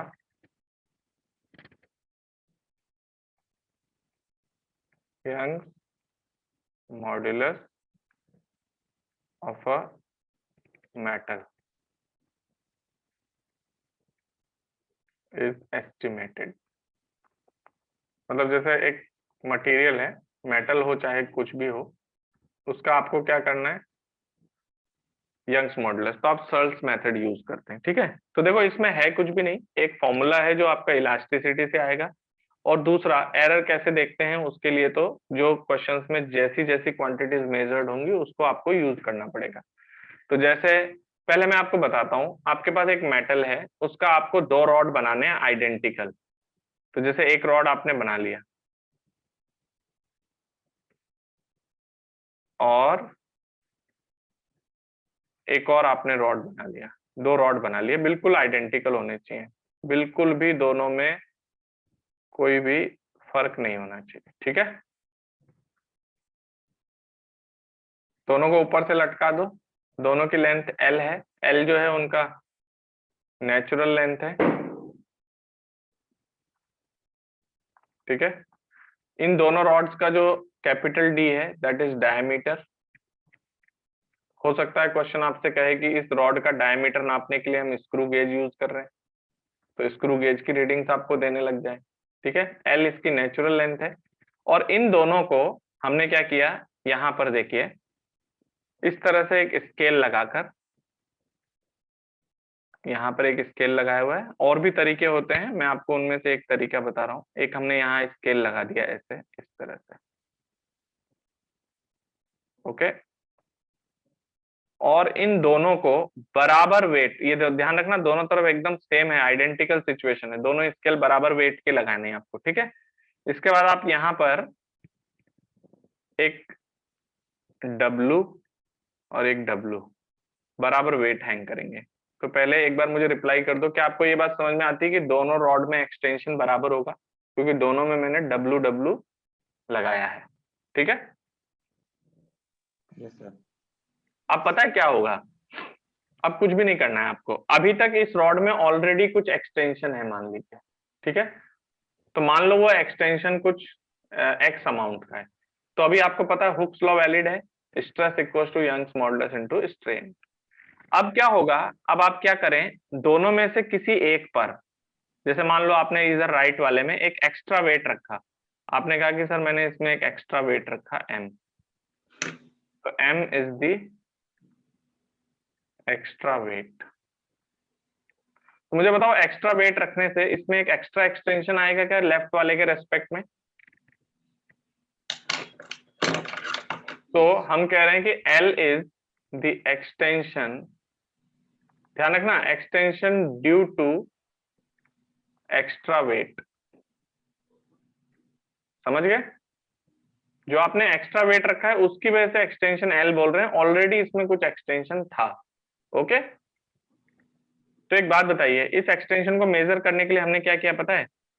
इधर एक स्केल लगाया और इधर एक स्केल लगाया। क्या आपको ये बात समझ में आती है कि ये वाला स्केल जब एक्सटेंडेड होगा रॉड की वजह से तो ये नीचे आएगा? स्केल बोल रहा हूँ, रॉड जब एक्सटेंडेड होगी तो स्केल नीचे जाएगी, और स्केल नीचे जाने से क्या होगा, ये जीरो से ये जीरो ऐसे नीचे जाएगा, तो इन जीरो जीरो के बीच में जितनी गैपिंग होगी वही एक्सटेंशन होगा। तो मुझे एक बार रिप्लाई कर दो, क्या ये बात समझ में आ रही है आपको? Yes, sir. Yes, तो sir. एक्सटेंशन नापने के लिए आपने यहाँ पर एक स्केल बना लिया और इधर, तो क्वेश्चन आपको ना कुछ वर्नियर के एस्पेक्ट्स दे सकता है कि हमने एक्सटेंशन को वर्नियर से नापा या हमने एक्सटेंशन को स्क्रू गेज से नापा, जैसे भी नापा वो रीडिंग आपको बता देगा। तो ये आपको एक्सटेंशन लाना है, और ये एक्सटेंशन नहीं है एक्चुअल में, ये एक्स्ट्रा एक्सटेंशन है। ये क्या है? Extra extension. ओके, एक मिनट रुक जाइए, मैं इतना सेव कर लेता हूं। तो ये जो आपका एक्स्ट्रा एक्सटेंशन है,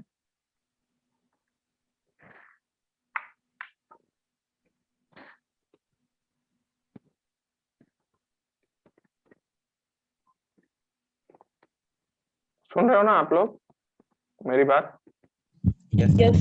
यस सर। तो ये जो एक्स्ट्रा एक्सटेंशन है ना, तो एक्स्ट्रा की इक्वेशन बनाता हूं। एक बात बताओ, जैसे अगर पहले इसमें कुछ W वेट था और उसमें कुछ X एक्सटेंशन था, तो पहले W के हिसाब से क्या लिखते आप? Stress equals to Young's modulus into strain, यही ना?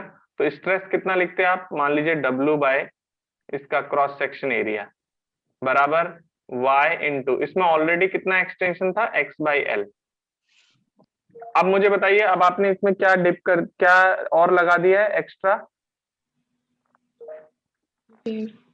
M mass.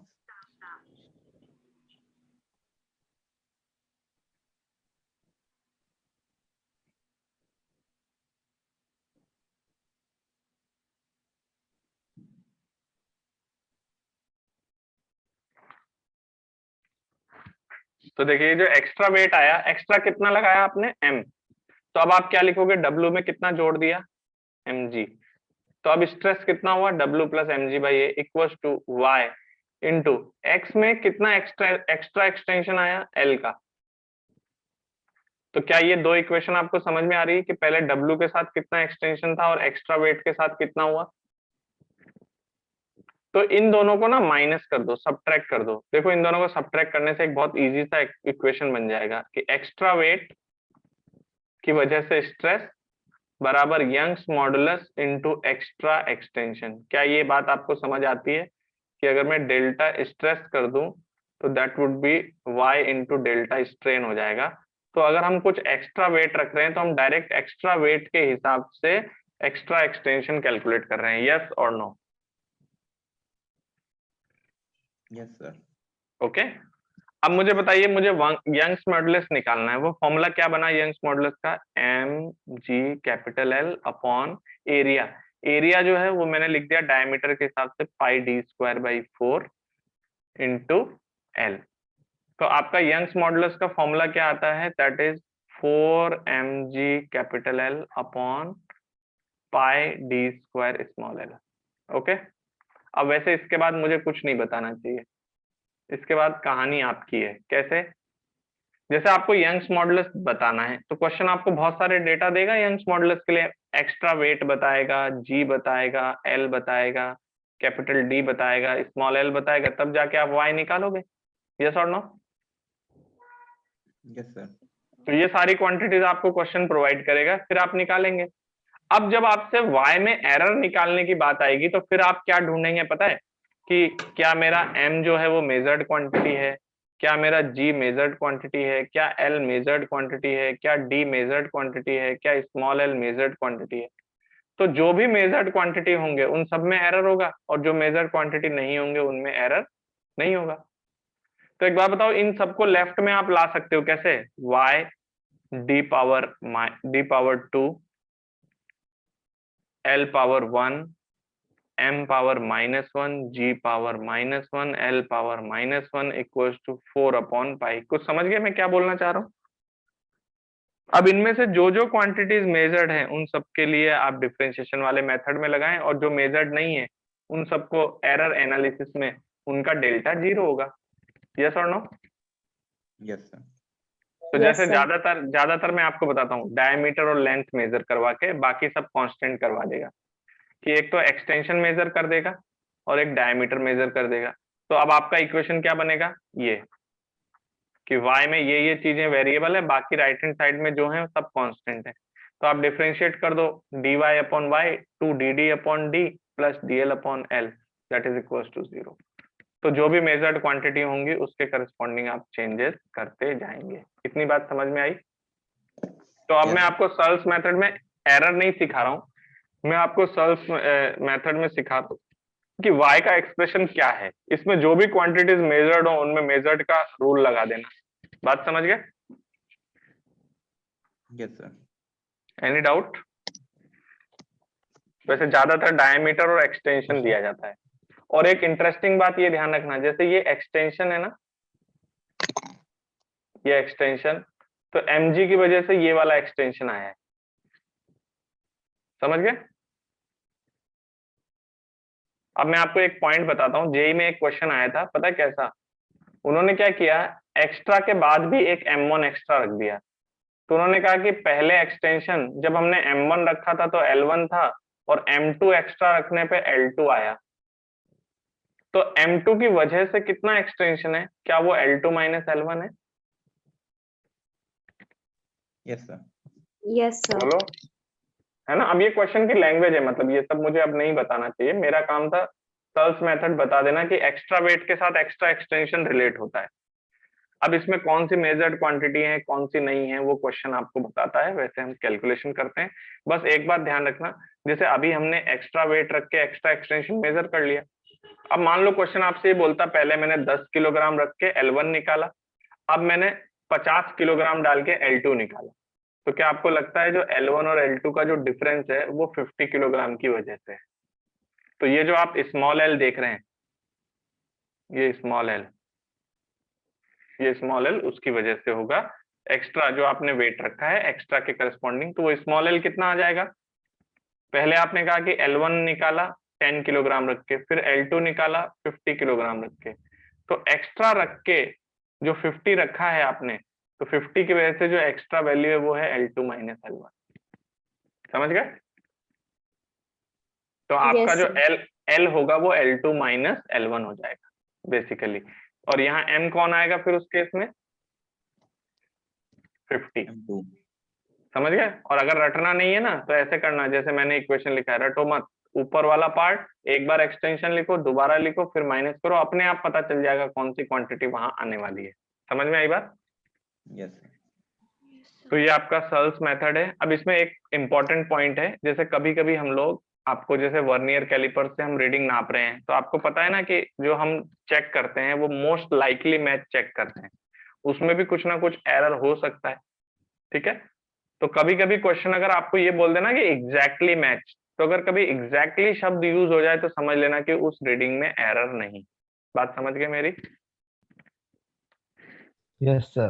Yes, और sir. अगर एग्जैक्टली यूज ना हो तो फिर आपको देखना पड़ेगा कि भाई वहां पर हमेशा लीस्ट काउंट का एरर रहेगा। यस और no? Okay. Okay sir.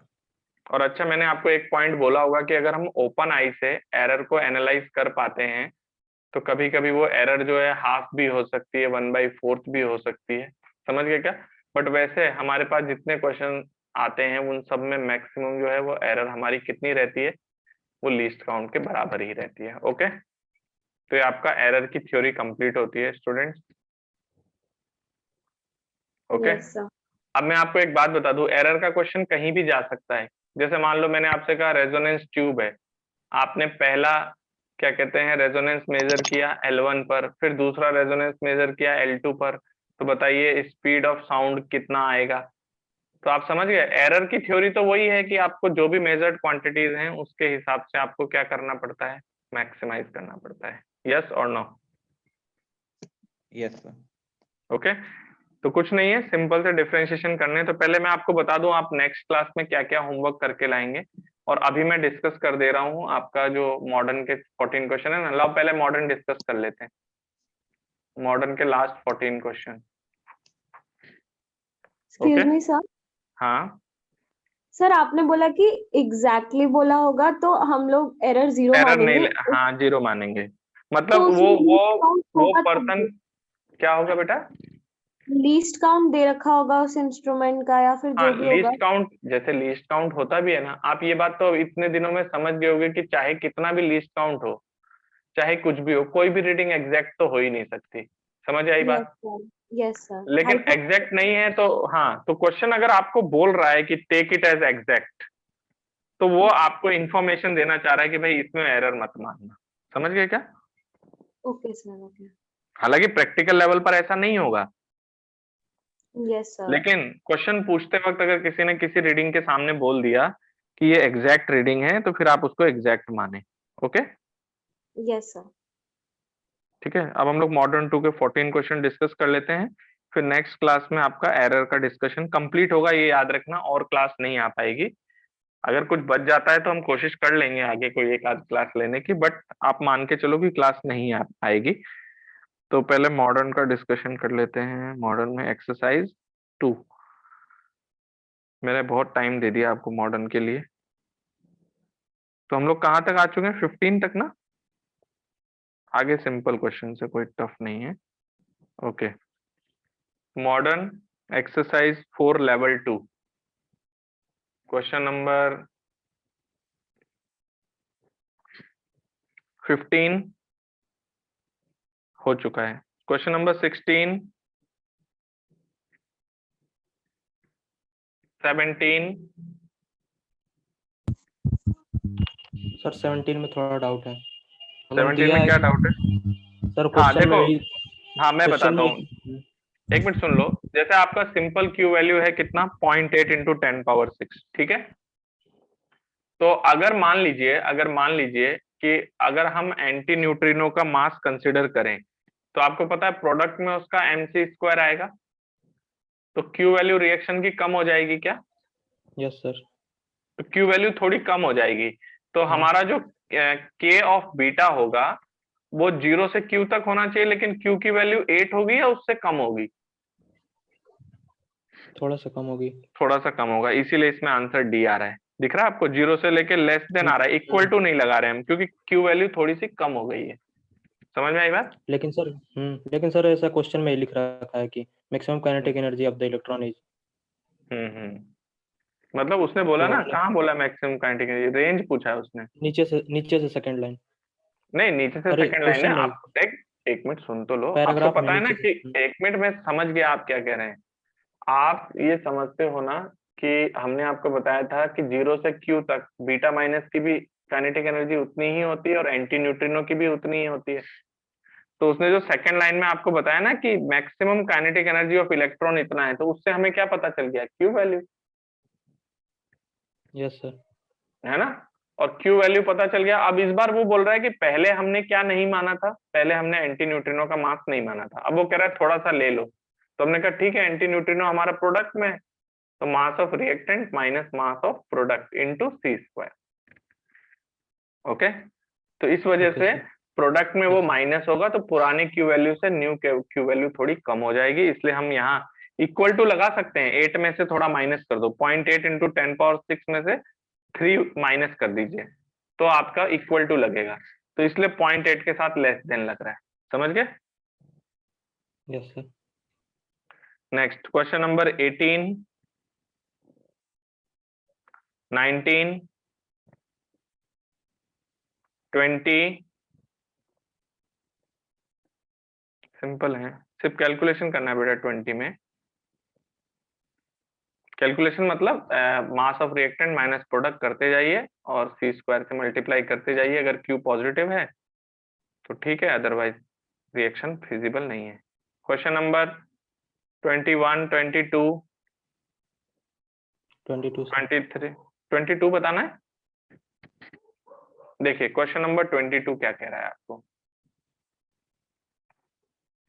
Simple है वैसे। उसने आपसे क्या बोला पता है कि नाइट्रोजन और ऑक्सीजन इन दोनों की जो बाइंडिंग एनर्जी है ना, उसका जो डिफरेंस है वो ऊपर वाली इक्वेशन के डिफरेंस से आएगा।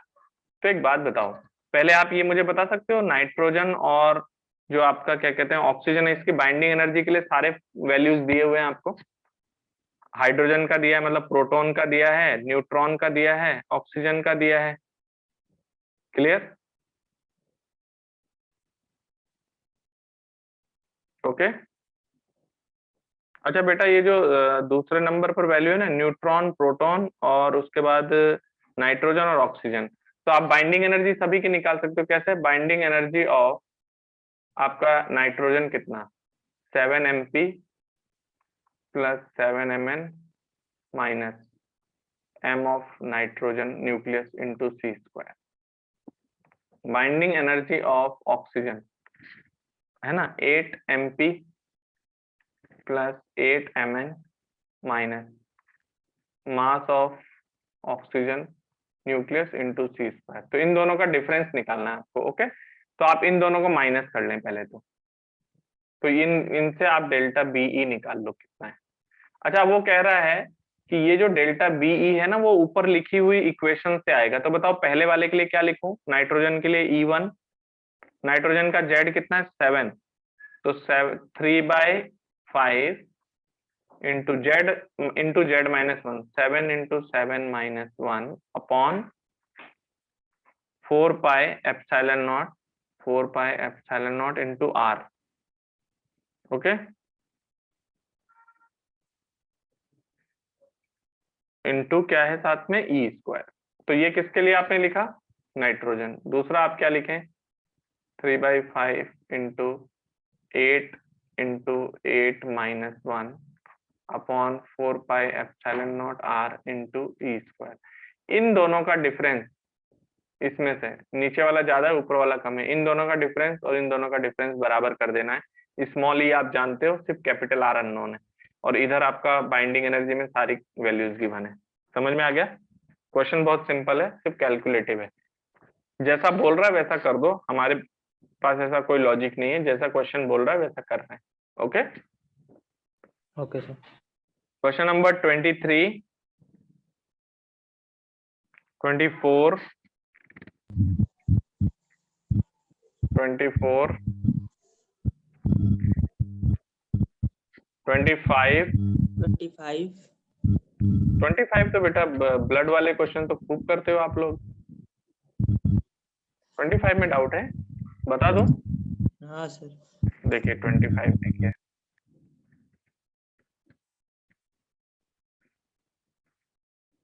क्या कह रहा है? 25 आपसे कह रहा है कि I-131 आइसोटोप आपको दिया हुआ है, इसकी हाफ लाइफ आपको प्रोवाइडेड है, और इसको इंजेक्ट किया आप ब्लड में, और activity at the amount is injected was, तो उसकी एक्टिविटी जब हमने इंजेक्ट किया था वो कितनी थी? दैट वाज 2.4 इंटू 10⁵ बैक्वेरल, इतनी एक्टिविटी थी। फिर कह रहा है that injected serum will get distributed uniformly in the blood in less than half an hour, मतलब फटाफट मिल जाता है उसके अंदर। उसके बाद 11.5 आवर्स के बाद उसमें से 2.5 ml ब्लड हम लोग विड्रॉ करते हैं। तो आपने जो ये A0 मिलाया है ना, मान लीजिए वो V वॉल्यूम में मिलाया है। कितने वॉल्यूम में? V। और इसमें से आपने कितना निकाला? 2.5 ही निकाला, और इसका 11.5 आवर्स के बाद इसमें कितना हुआ? तो पहले मुझे बताइए वी वॉल्यूम में कितना बचेगा, ई नॉट ई पावर माइनस लैम्डा टी, बताओ। तो A naught E power minus lambda T कितने वॉल्यूम का है, वी वॉल्यूम का, कितने टाइम के बाद, आफ्टर 11 आवर्स के बाद, 11.5 आवर्स के बाद। तो ये वी वॉल्यूम का है, तो 2.5 ml का कितना होगा, तो आप कह रहे हैं 2.5 upon V into A naught E power minus lambda T. कितने लोगों को समझ में आ गया क्या लिखा है? अगर वी वॉल्यूम की एक्टिविटी ये है तो यूनिट वॉल्यूम की कितनी है, multiply by, okay. And this activity is given as how much, 115 becquerel. तो आपको ए नॉट पता है ना, आपको क्या निकालना है, आपको हाफ लाइफ पता है, लैम्डा पता है, आपको टी पता है, आपको ए नॉट पता है, you can get the value of V, yes और नो? और वी निकालने के लिए ये क्या करो, आप ये जो e power minus lambda t है ना, इसको आप 2.5 upon V into A naught, और इसमें आपसे कहा हुआ है अगर ये बहुत छोटा है तो 1 माइनस लैम्डा टी यूज करके फटाफट इसको आंसर निकाल सकते हो। लैम्डा हो जाएगा ln2 by half life. Half life आपको गिवन है, टी आपको पता है 11.5 आवर्स, ओके। 26, 27, देखो 26 कितना सिंपल क्वेश्चन आया जेई एडवांस में। Yes sir. 27 एंड 28 क्लियर है ना? 28 जब हमने आपको बताया था ना, अगर कोई एनर्जी एस्केप कर जाए तो उसको क्यू वैल्यू में से माइनस कर देते हैं, ओके।